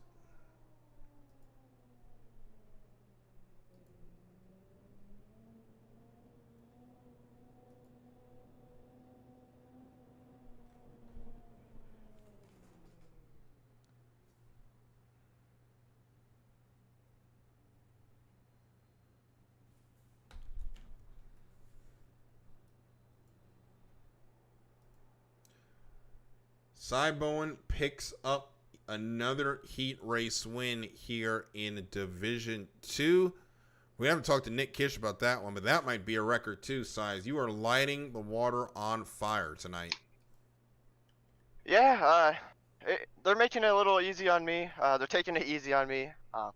We were able to just get overlap right away after the 1 minute. They were up there super early, and it got me a little nervous because if they were on time, I was stuck out in lane 4 or 5 and in a really bad position, but they all had to slow up. I even had to let off the gas a little bit not to jump there, and it kind of just worked out to plan. I jumped over to lane 1, Eldon followed me into lane 2, and for both of us, we had a really good start. I'm not sure what happened to him in turn 2, but luckily we were able to come away clean and get another heat win. Well, it looked like it did look nervous times, because they did put you out there in lane number 4, though, right before the 1 minute pin. Oh yeah, that was super scary. That one had my heart rate going to figure out if there was going to be a hole open or what we were going to do about that. If we get stuck out there, I think we're just going to try to fight to get inside lane after people get a little ahead and see if we can pitch somebody off, because out there I may be a little bit quicker, but I don't know about that quick. All right, Cy, congratulations. Good luck in the third flight of heats. Thank you. Final qualifying heats of the season coming up next. It's the third flight next from here in San Diego in the SNHL Bayfair Cup presented by HydroSim.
last qualifying heats of the year. It's 5.5 mile an hour winds as they head out onto the water.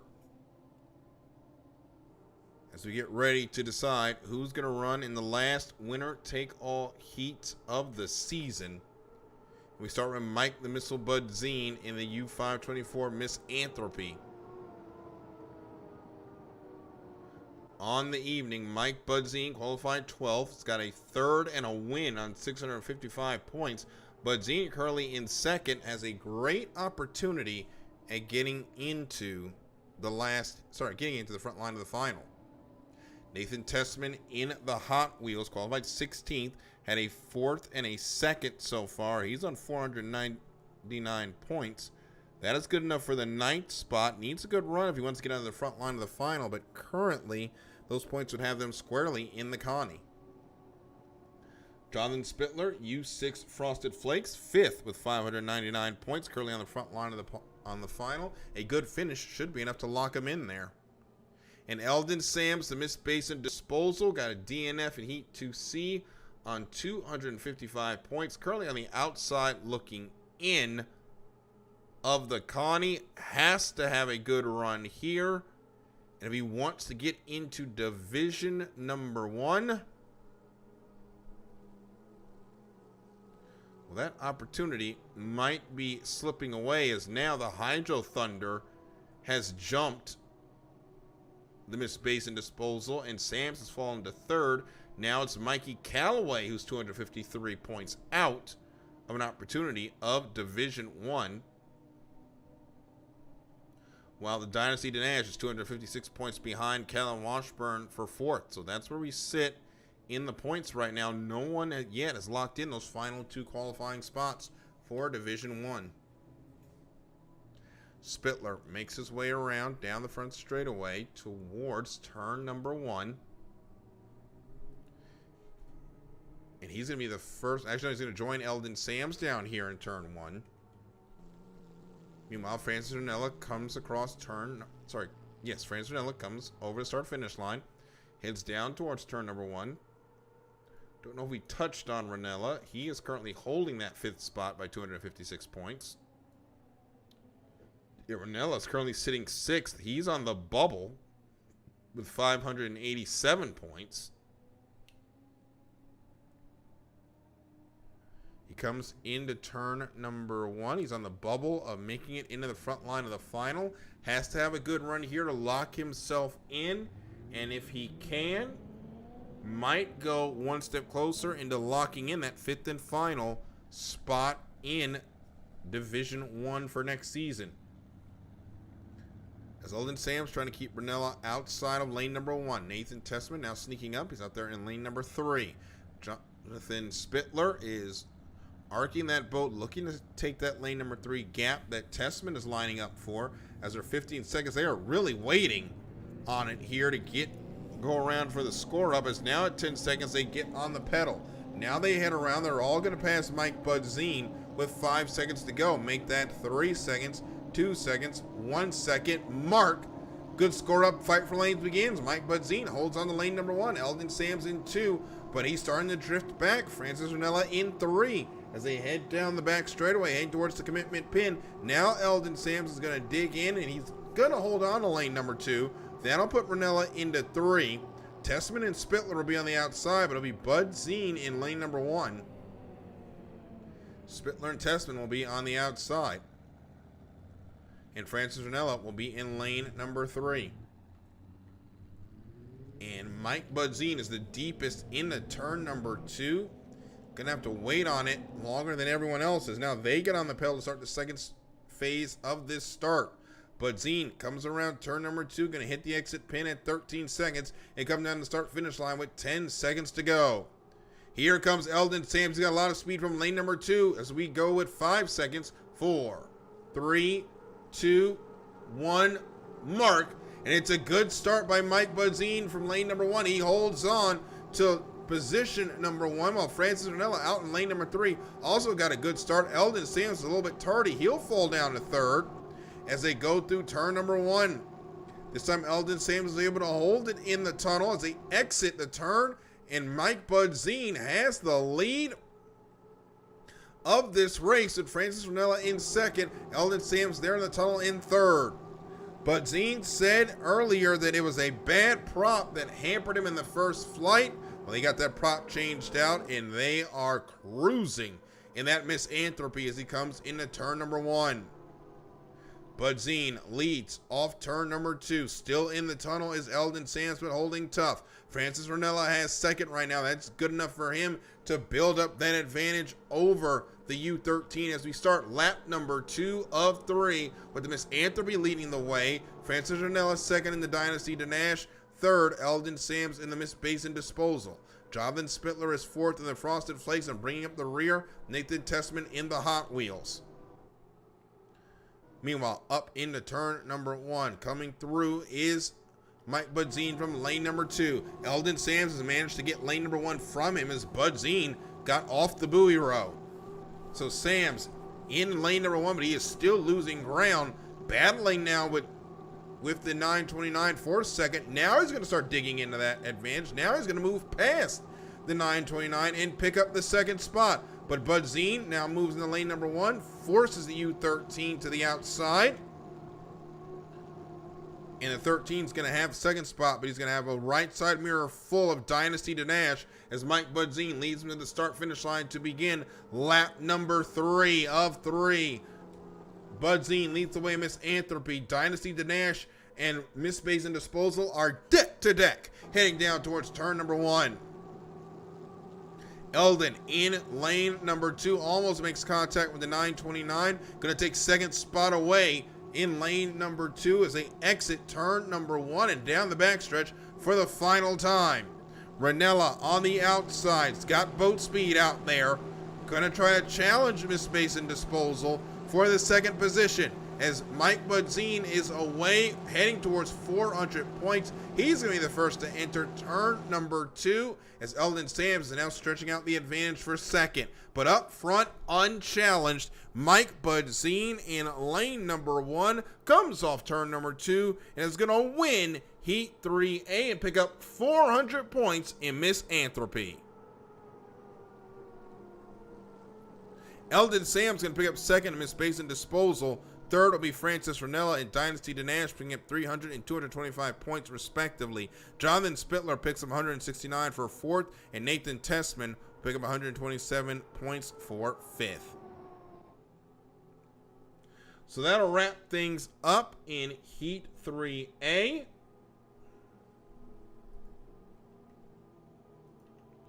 There are your results on the screen, and we will hear from Mike Budzine in a moment.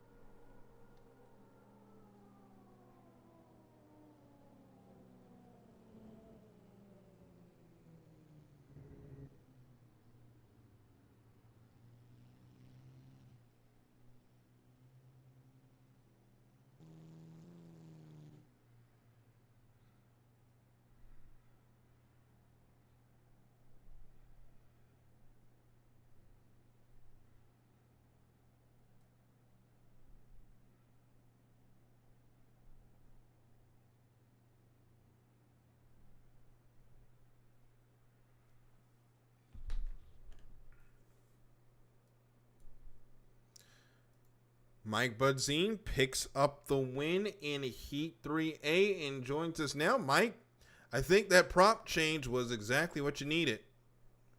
Yeah, that and we wired the start. DJ talked me into that perfectly, and I mean, everything went exactly according to plan. That could not have been a more perfect race for me, for both of us. And Mike, that's got to feel good. You pick up 1,055 points heading into the front line of the final. What would it mean to pick up a final heat win in the last race of the season? Yeah, I mean, definitely be a good way to go into the off season, but yeah, I'm not even thinking about that at this point. I'm just trying to focus in right now and just kind of enjoy it. Hopefully we can keep this momentum going. All right, Mike, congratulations. Good luck in the final heat. Thank you, sir. Heat 3B coming up next.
Heat 3B, penultimate qualifying heat of the Division II season out on the water. This is Cy Bowen in the U22 General Electric. Cy already into the front line of the final on 900 points. Just needs a good finish to consolidate as he qualified first and won his 2 qualifying heats.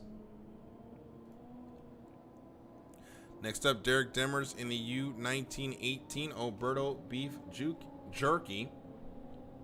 Derek is sitting on 575 points, which would put him in the 8th spot. Unfortunately, he's not showing up on our chart, so he needs a pretty good run if he wants to get into the front line of the final. If not, he will go straight to the Connie. Peyton Hopp in the U116 Miss Papa's Tavern. Peyton currently in the 6th spot.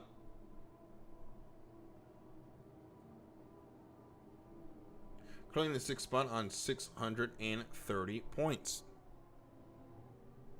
And Heath Brewster, the U80C Squatch, currently sitting on 157 points. Not a great night for Heath, and this might be the run.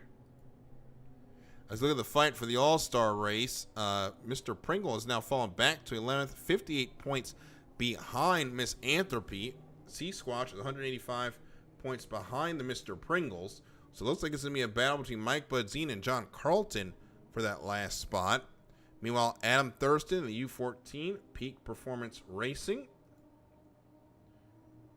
Adam currently sitting the U14 currently sitting on, as I'm trying to, there's some issues going on with the chart, currently sitting on 326 points.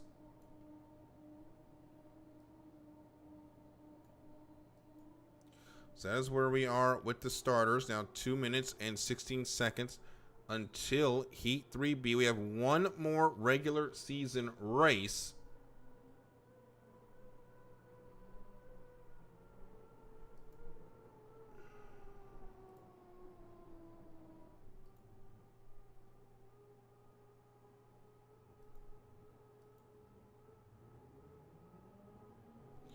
So we have about a minute 50 until the first round. Sorry, until the end of the first round.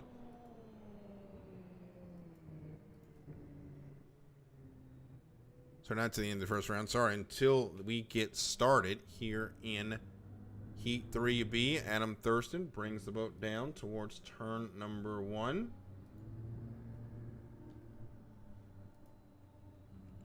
But it's Heath Brewster who is the first in turn number 1 with 22 seconds to go into the 1 minute pin. Adam Thurston going to try to move around him.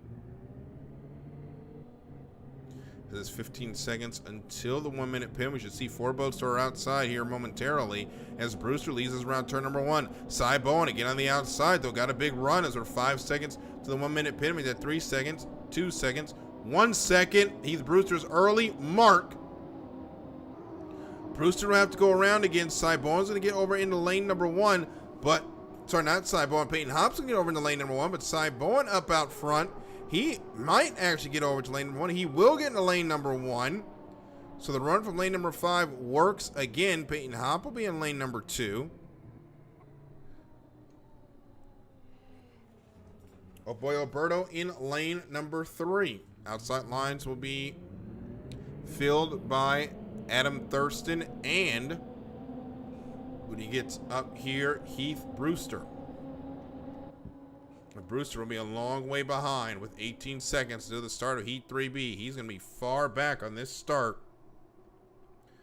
As Derek Demers out there in lane number 3. He was around early. He's going to bring us around. But now it's Cy Bowen in lane number 1 with a good start as we're 4 seconds to the start. Make that 3 seconds, 2 seconds, 1 second mark. And we're underway in Heat 3B, and it's Cy Bowen from lane number 1, as he's done all seasons, got the lead, heading down into turn number 1. Peyton Hop out there in the 2nd spot as Bowen comes through turn number 1, Peyton in lane number 2, and it's a long way back to 3rd place. And Derek Demers, who did not get a good start. Adam Thurston also tardy on the tree. He's in 4th, and Heath Brewster is in 5th, but Cy Bowen, looking to wrap up this season with perfection, has the lead for the first of 3 here in San Diego. Bowen heads into turn number 1 as the field is a little bit stretched out. Peyton Hop is in second. As Bowen comes off the exit pin of turn number 2, heads down to the start-finish line to put lap number 1 in the books as General Electric leads the way over Miss Papa's Tavern. So General Electric leads. Miss Papa's Tavern is second. Derek Demers is third in Alberto Beef Jerky. Peak Performance Racing, Adam Thurston is fourth, and the Sea Squatch, Heath Brewster, is in the 5th spot.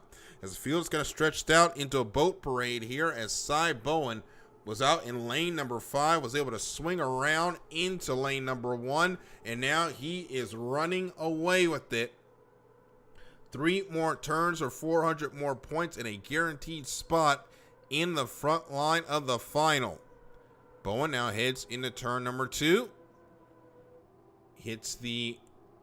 Holds it right to the pins, hits the exit pin. It comes down to start-finish line with the white flag in the air one more time around for the General Electric, looking to wrap up a perfect qualifying heat here with a win in Heat 3B. Peyton Hop, Miss Papa's Tavern, continues in second. Derek Demers third in Alberto Beef Jerky. Fourth is Adam Thurston in Peak Performance Racing. And we've lost Heath Brewster. That's going to have some implications. He's flipped that boat somewhere on the lap. But Cy Bowen, General Electric, no one around him. A Saturday night cruise to 400 points in front of him as he's now dropped Peyton Hop and Miss Papa's Tavern by over a rooster tail.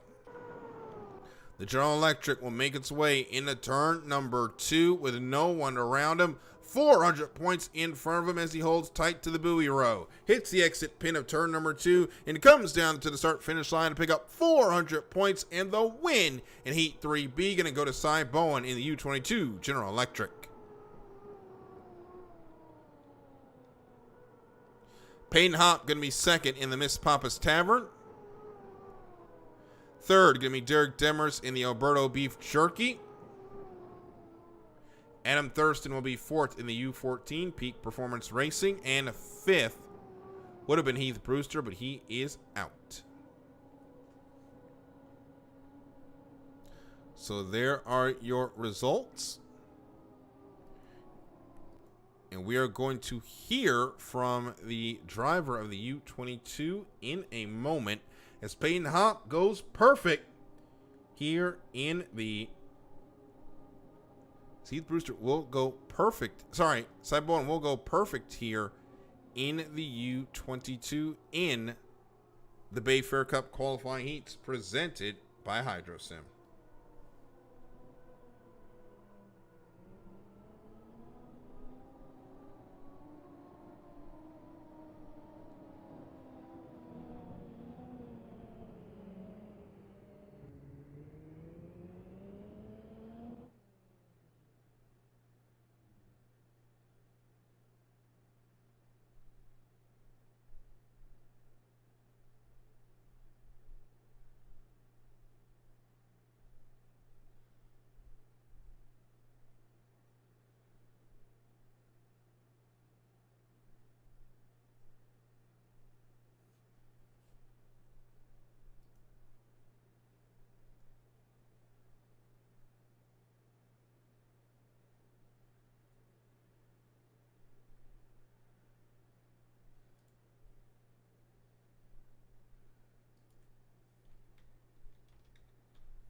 Cy Bowen joins us. Another perfect qualifying night complete. Cy, you seem hell-bent on ending this season on an exclamation point. Yeah, we're just really not gonna take it easy on anybody here. We're here to win just as much as everybody else. But I'm glad everybody's trying to put up a hard fight. I almost didn't get the overlap on Peyton, so if I didn't, we were in lane 2. He would have gave us a run to get that win there. But luckily, we were able to get over there and have a smooth sail to another win. What would a 6th straight final heat win mean to you? Oh, that would be awesome. I think we break the record.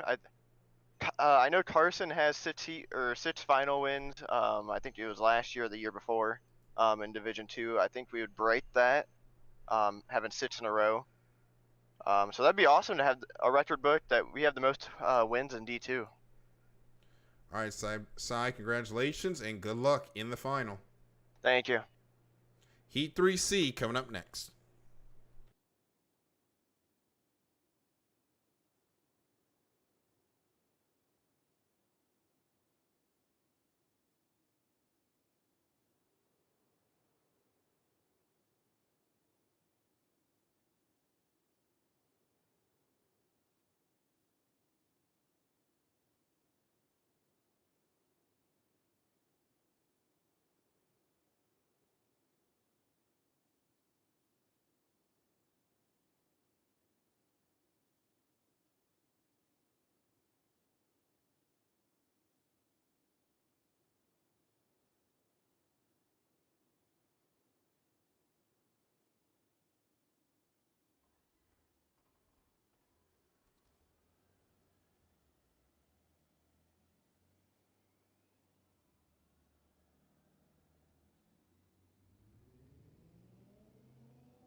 Final qualifying heat of Season 6 for Division II.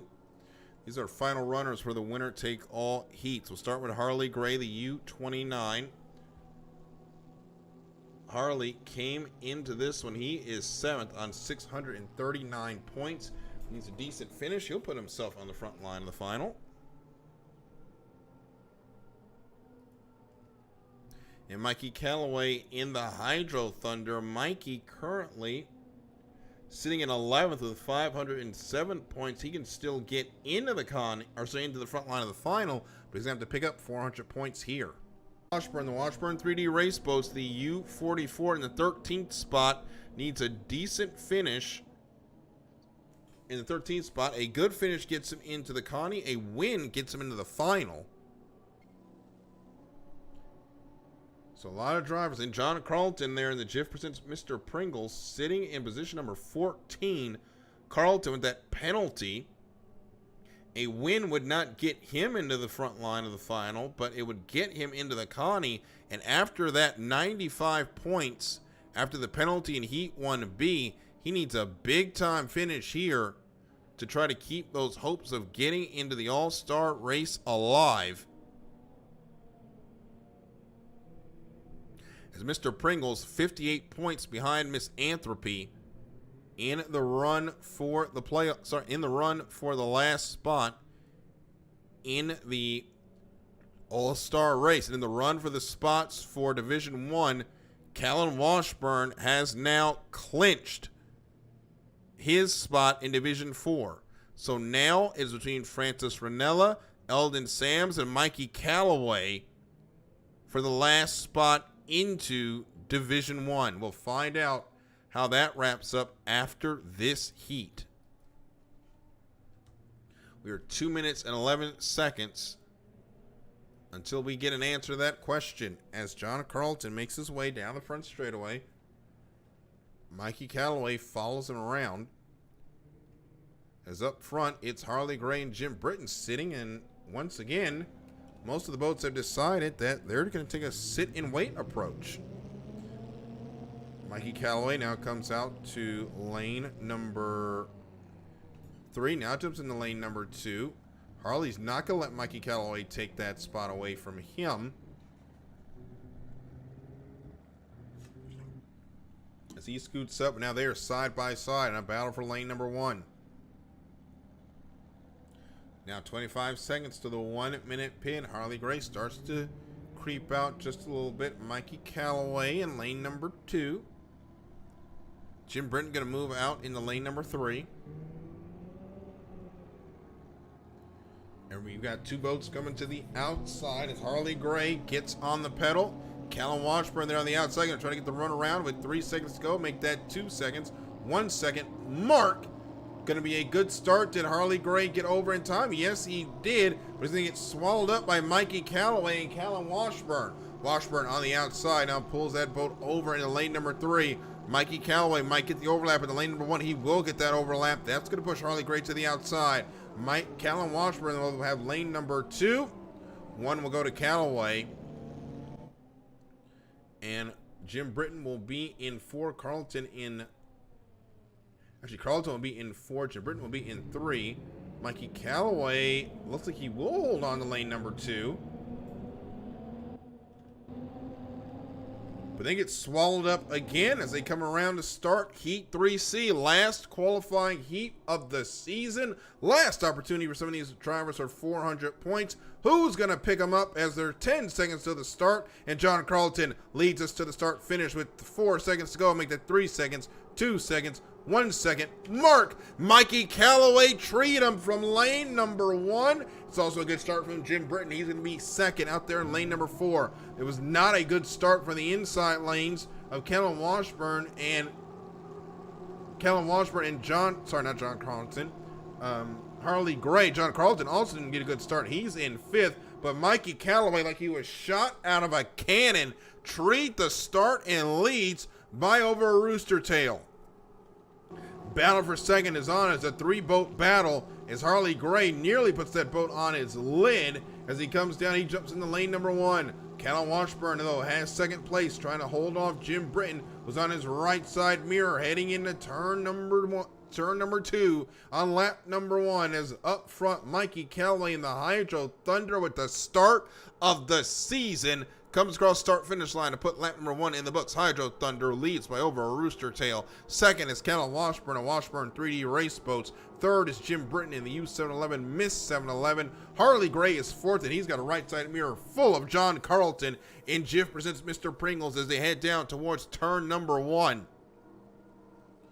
John Carlton there on the outside trying to make it work and catch Harley Gray, who's on the inside. Carlton spreads out wide. Gray cuts across the wakes, gets into lane number 2, but manages to pull a boat length or 2 out on John Carlton, but he has to jump back to the outside. Carlton, with a full head of steam and clean water, gonna go right by Harley Gray and pick up the 4th spot. As meanwhile, up front, Jim Britton is back to 3rd. Cal Washburn is now pulled out about a rooster tail on 2nd, but nobody's going to catch Mikey Callaway as the white flag is out one more time around in the final qualifying heat of the season.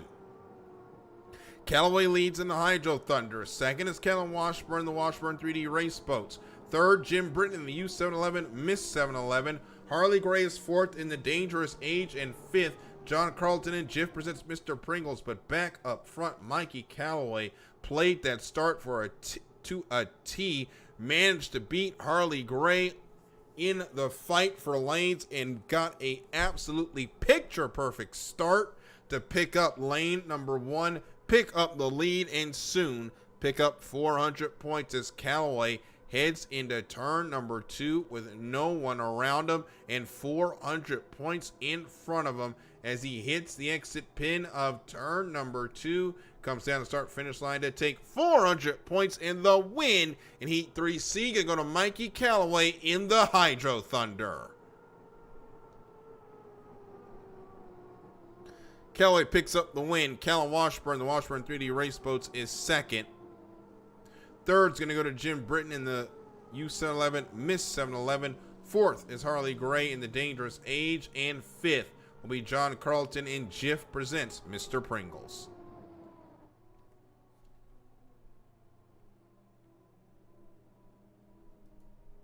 So your final qualifying heat of the Division II season is over.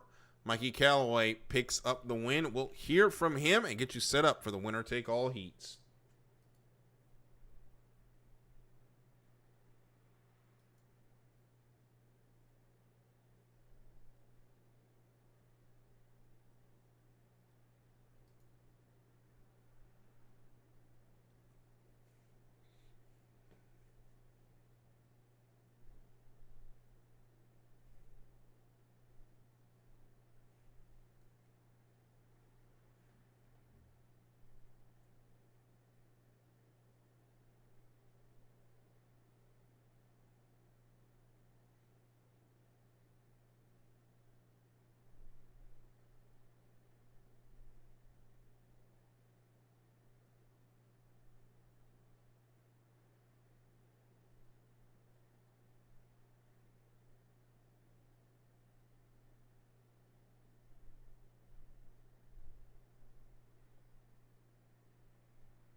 And it's Mikey Callaway, who was our last qualifying heat winner of the season. And Mikey, you absolutely treat that one. That really started with the fight for lanes. You managed to get the scoop on Harley Gray.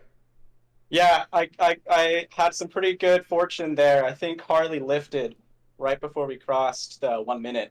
So I had the chance to get overlap on him and secure that lane 1. It's got to feel good. And now it is 78 points between you and Francis Ranella for that last spot in Division 1. And looking at the points, Mikey, you're going to be on the front line of the final, and Francis Ranella is going to join you. So you guys are going to race it out for the final clinching spot to Division 1. Yeah, it's going to be a really exciting final heat. I'm still frustrated with myself for clipping that buoy in the first heat, because then I think the gap would have been not quite so scary. But you know what? We're going to have a great race for that final heat. All right, Mikey, congratulations and good luck in the final. All right, thanks so much. Cy Bowen, Mike Budzine, Peyton Hopp, Mikey Callaway, Francis Ranella, and Harley Gray will be your 6th on the front line of the final. Derek Demers, Jim Britton, Jonathan Spittler, Callan Washburn, Nathan Tessman, and Eldon Sams will race for the trailer spot in the Connie, while Adam Thurston, John Carlton, Craig Montgomery, Heath Brewster, Anthony Ranella, and Jay Sadrowski, their days are done. And for John Carlton, that is significant because now he is out of an opportunity to get into the All-Star race. And Mike Budzine, by virtue, as long as he can finish that final. Actually, no.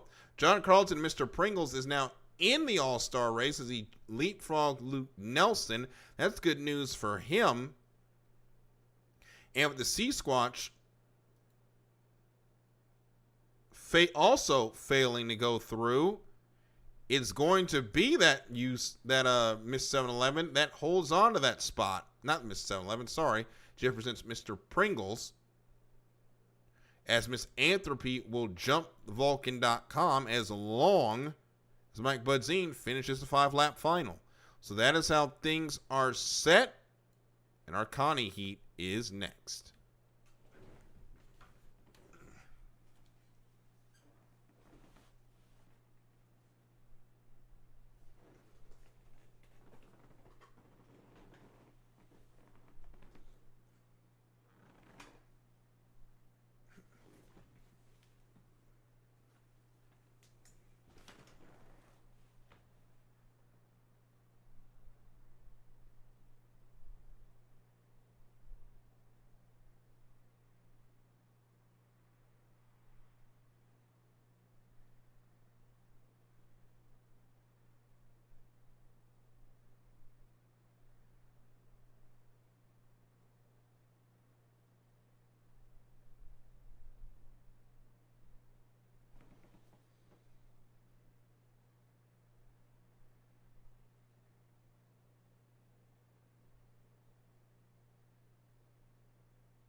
2 more heats to wrap up season 6 of Division II.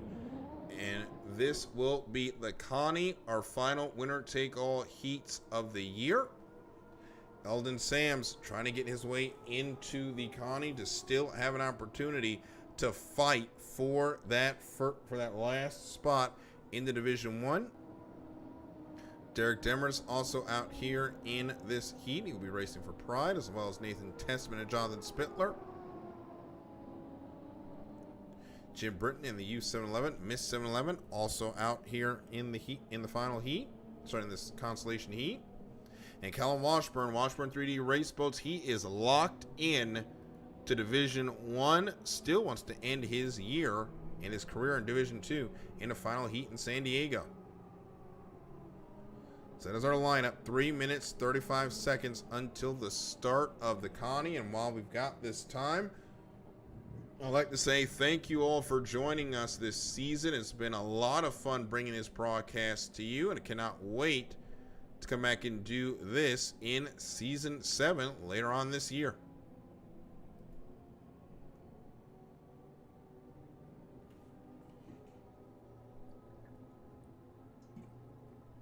It's about 3 minutes and 8 seconds until the start.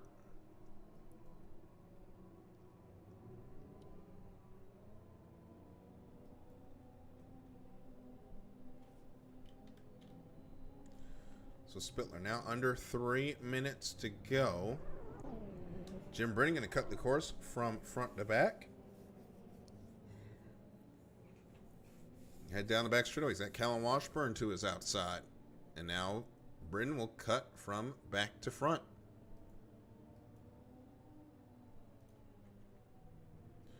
Adam Thurston's going to be our alternate here in Peak Performance Racing. Remember, if someone has an incident before 1 minute, then Adam Thurston can join this race and fight to be the trailer spot.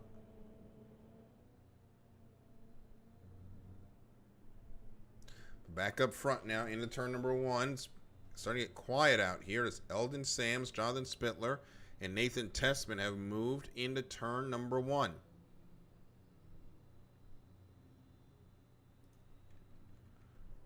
Behind them is Derek Demers as we're now under the 2 minute mark until the Connie. We're going to see a couple of boats come launching around the outside here. As we're about 45 seconds to the 1 minute pin. You cannot get this wrong.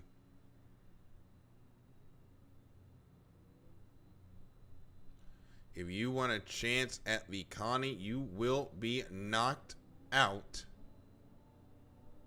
if you cannot. Sorry, you will be knocked out if you don't hit the 1 minute pin early. Or sorry, not early, on time. So you've got to watch what you're doing here in this run to the 1 minute. As we're now 20 seconds to the start of the, for the last 1 minute pin in the last Connie of Season 2. There is Jim Britton and Callum Washburn making a big launch around the outside as we are 3 seconds, 2 seconds, second mark. Good score up. Fight for lanes begins. Everyone more or less here together as they head down the back straightaway. We got a boat just went over. Did not see who that was. As they'll come to the line, and that was Callum Washburn. So his race is done. We got a lot of boats coalescing there on the inside. So we'll try to figure out where everyone is lane-wise. And Spittler will be in 3, Tessman 4, Britton 5, Demers 2, and 1 will go to Eldon Sams. As we get ready to start our last Connie of the season, 3 laps to decide who will be the last 7 to race for a win in the Bayfair Cup presented by HydroSim. We're 5 seconds, 4, 3, 2, 1, mark. It's a good start and leading them across the line. It was a triple decker between Sam, Spittler, and Britton as they head down towards turn number 1. But Sams has lane number 1 and heads into turn number 1. He'll have the lead over Spittler and Britton. Exiting turn number 1 for the first of 3 times. Spittler going to move to the outside. That'll push Britton out a little bit further. But Eldon Sam's got a full rooster tail. Trying to be he needs this win to be the trailer boat in the final to have an opportunity to get the last spot in qualifying for Division 1. As Sams heads into turn number 2, it's over a rooster tail between him and Jonathan Spittler and the Frosted Flakes. Sams hit the exit pin now. Come down to the start-finish line towards the start-finish line to put lap number 1 in the books and put lap number 2 of 3 on the board in the final Connie of Season 6 of Division 2. The Frosted Flakes of Jonathan Spittler is second. The Miss 711 of Jim Britton is third. Nathan Testman in the Hot Wheels is fourth. And Derek Demers in the Alberto Beef Jerky is in fifth. And Demers had that right Sponson high out of the water. Man, just hold on to it, though. But Eldon Sams already down the back straightaway with no one around him as Sams got an absolutely electric start off of turn number 2. And now he is 3 turns from making it a 3-way battle for the last spot in Division 1. But he's got to complete these next 3 turns in the Connie. He's going to hit the exit pin of turn number 2 and come down the front straightaway to take the white flag with 1 lap to go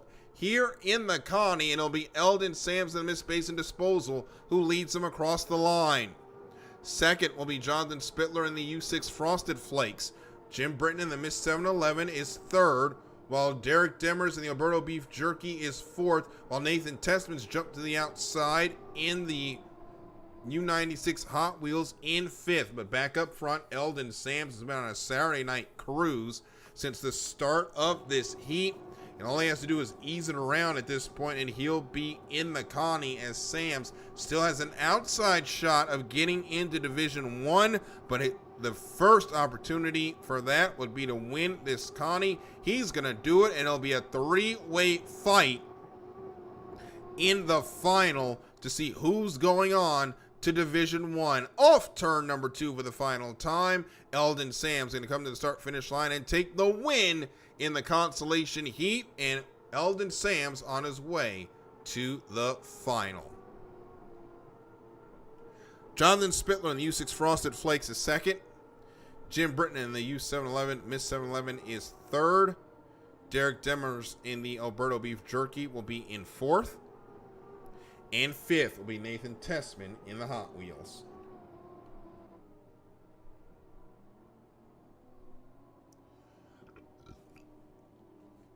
So say a win next time out on the water will be the final heat as we wrap up Season 6 of Division 2. The final heat is next.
one last time for Division II, we head out onto the water.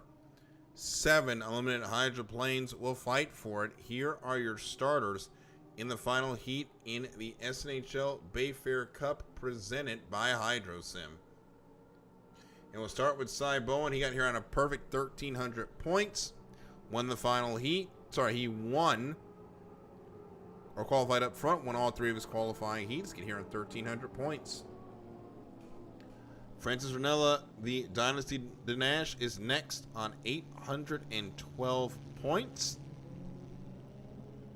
The U929 qualified in the 4th spot, won Heat 1C, and was 5th and 3rd in his other 2 heats to get here on 812 points. Harley Gray next. Harley, our runner-up in the National High Points standings, was qualified in the 3rd spot, went 4th, 1st, and 4th to get here on 808 points.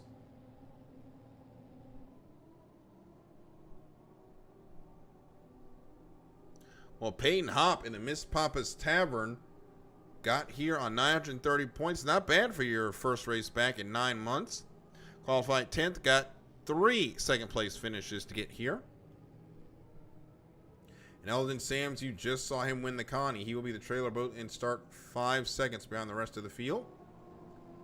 Mike the Missile Bud Zine, the U524 Miss Anthony, qualified 12th, won heats 2A and 3A, and was 3rd in his other qualifying heat to get here on 1,055 points.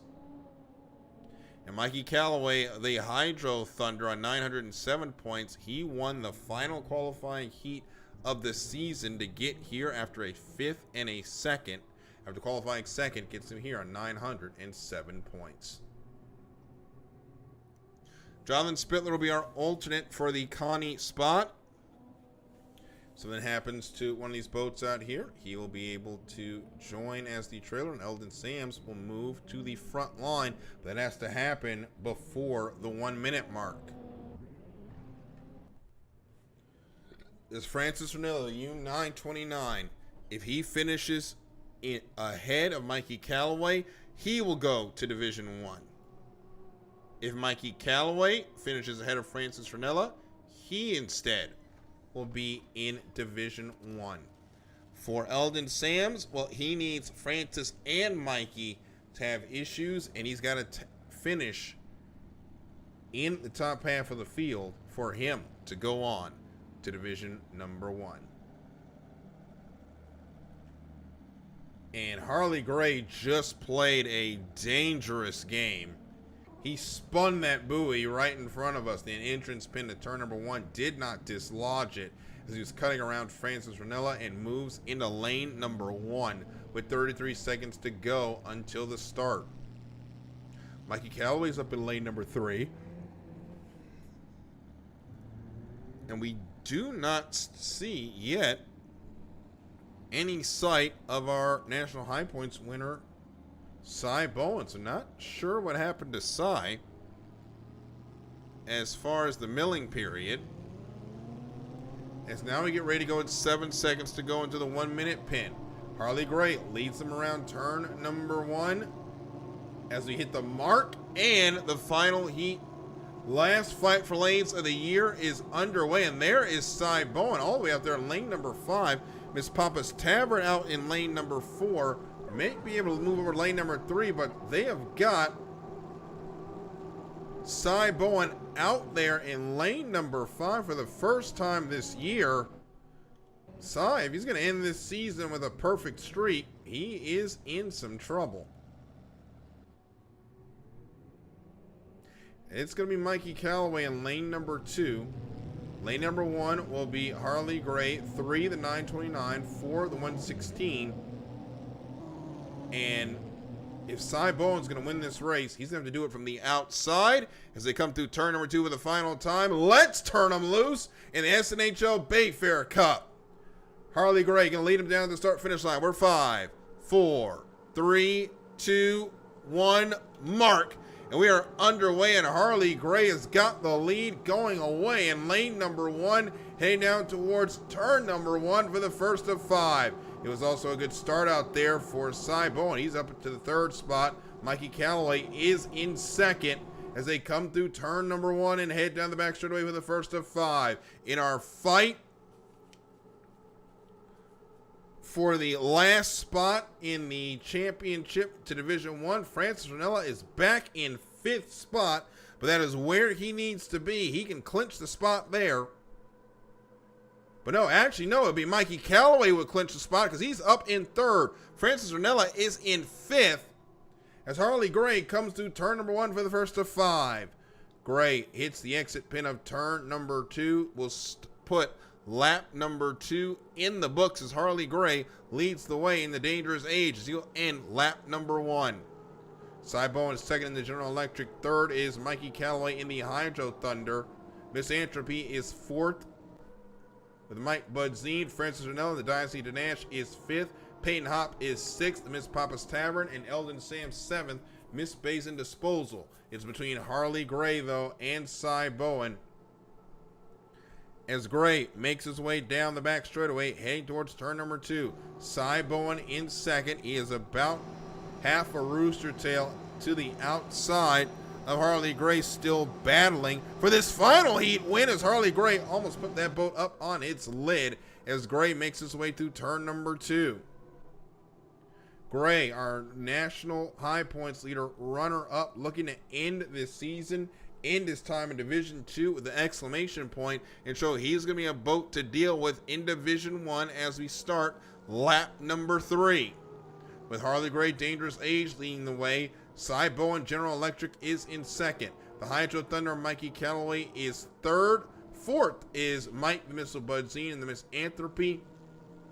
Francis Ranella 5th in Dynasty Danash, and Peyton Hop 6th. And Miss Papa's Tavern and Eldon Sam's is in 7th in Miss Basin Disposal. With Harley Gray continuing down the back straightaway with a full head of steam, but he's got a challenger to his outside still in Cy Bowen. It's about half a rooster tail still, so Cy keeping him honest, even though he doesn't have the boat speed, it seems, to get out there and challenge Harley Gray for this lead as Harley comes through turn number 2. Cy Bowen now found a couple of boat lengths off of turn number 2 as we start the championship laps. It's Dangerous Age leading the way with General Electric in second. Now Cy Bowen trying to draw deck to deck. He's within a boat length of Harley Gray as Harley struggling through the wake as they head through turn number 2. They are deck to deck. Cy on the outside won't be able to take the lead this time, but will have more boat speed off the exit of the turn, and Cy Bowen's going to fly right on by the U-13 as they are deck to deck heading down towards turn number 2. Cy Bowen has worked on this for the last 3 laps, and he's going to pull in front of Harley Gray now and take the lead away heading into turn number 2. So put the General Electric in the lead over the U-29, and they're going to fight for it for one more lap. Harley Gray still there on the inside. Got a better exit out of turn number 2. We're going to start the final lap with our principal runners in the championship 1 and 2. It's General Electric on the outside, Dangerous Age on the inside as they head towards turn number 1 for the final time. Bowen on the inside is going to have Harley Gray's going to make a launch for it. Harley's going to try to push the U-22 out wide as they're nearly deck to deck. They are deck to deck for the final time. Down the back straightaway now. Cy Bowen's got more boat speed on the outside. He's going to pull out by a boat length. He's going to need more to avoid it being a drag race. He'll find 2 boat lengths. He'll find 3 boat lengths heading into turn number 2. Harley Gray's going to have the turn 2 of his life to stop Cy Bowen from perfection. They come through turn number 2 for the final time, and it's going to be a drag race off turn number 2. Who's going to have the most speed coming to the start-finish line? And the winner of the SNHL Bayfair Cup presented by HydroSim is going to be Cy Bowen in the General Electric. Harley Gray, it just wasn't to be. He'll pick up second. But Mikey Callaway coming across in third in the Hydro Thunder. Mikey Callaway's heading to Division 1. Mike Budzine will be 4th in the Miss Anthropy. Miss Papa's Tavern Peyton Hop going to come across into his first and only race of the season in the 5th spot. And Eldon Sam's going to come across in 6th.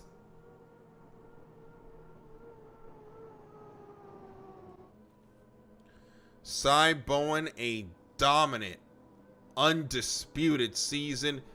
He breaks the record for most race wins in a single season. He breaks the record for most race wins consecutively in a season. And Cy Bowen is your undisputed champion of Division II. We'll hear from them next. Here's a little show for the fans as we wrap up Season 6.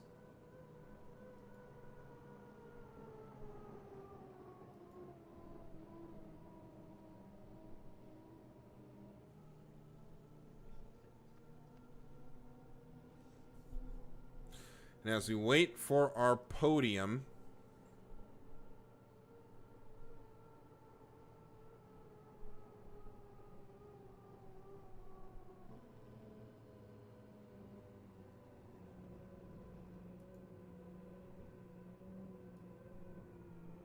Francis Ranilla flipped on the last lap.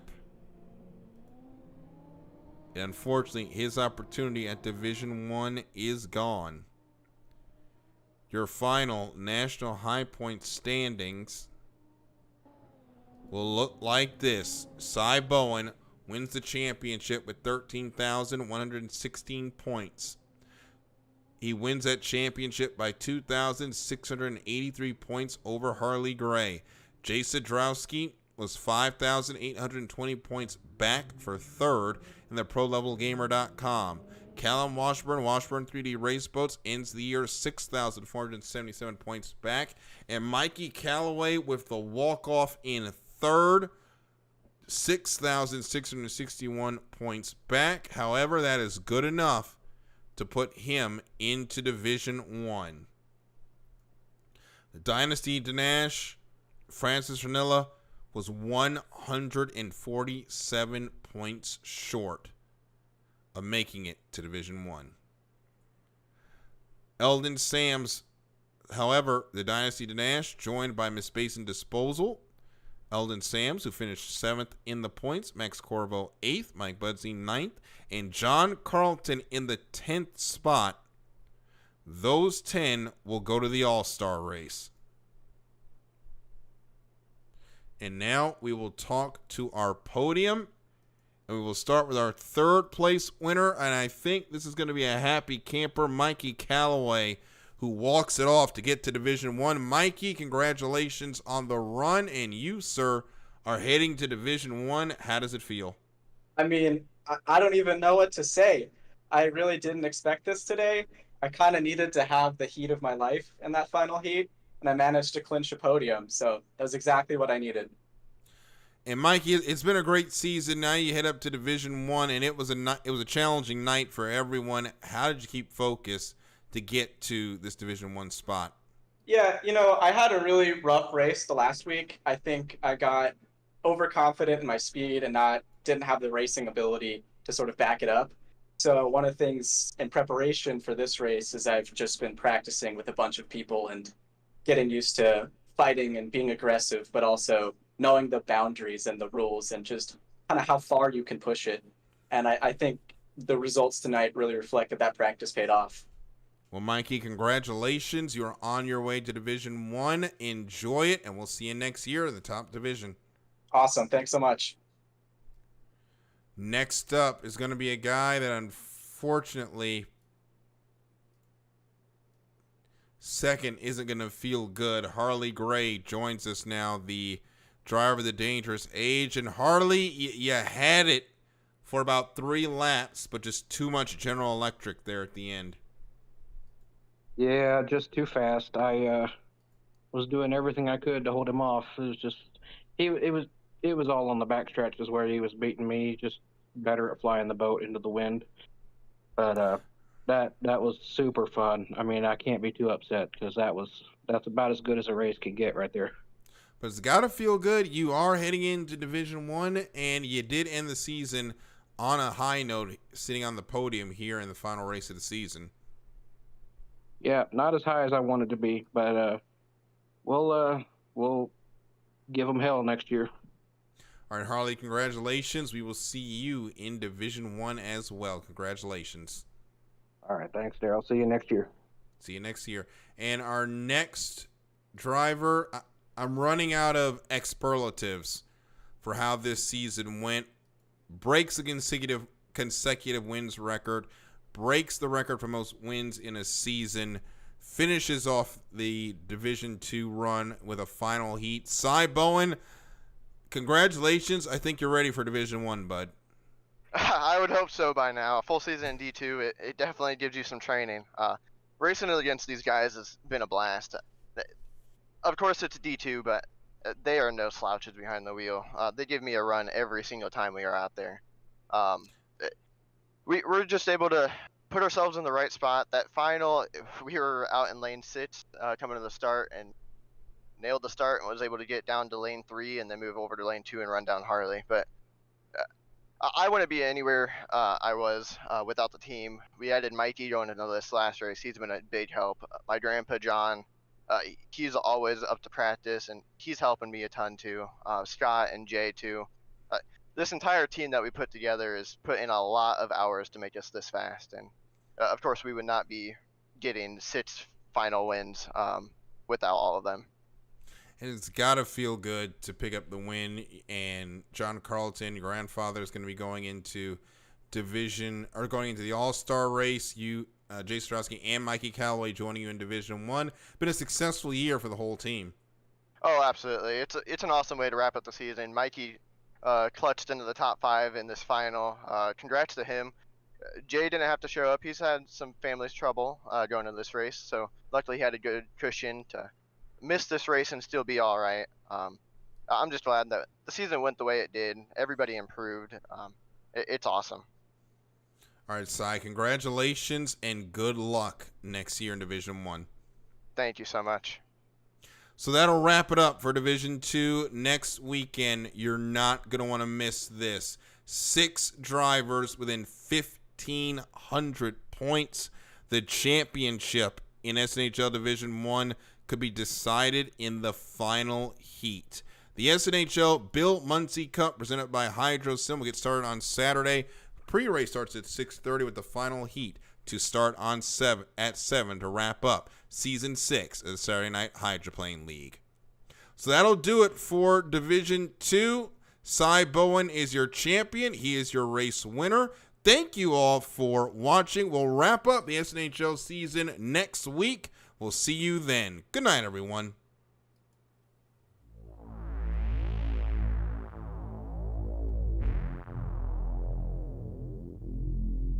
These boats around the course and especially around that rooster tail turn. And giving DJ that sliver of room he's been looking for to pass him on the inside. And the U90's gone over right in the fans of the U1. Johnson Hook and Chris Bilski made it through clean. So buckle up, race fans. This evening we write another chapter in the 5, 4, 3, 2, 1. Mark.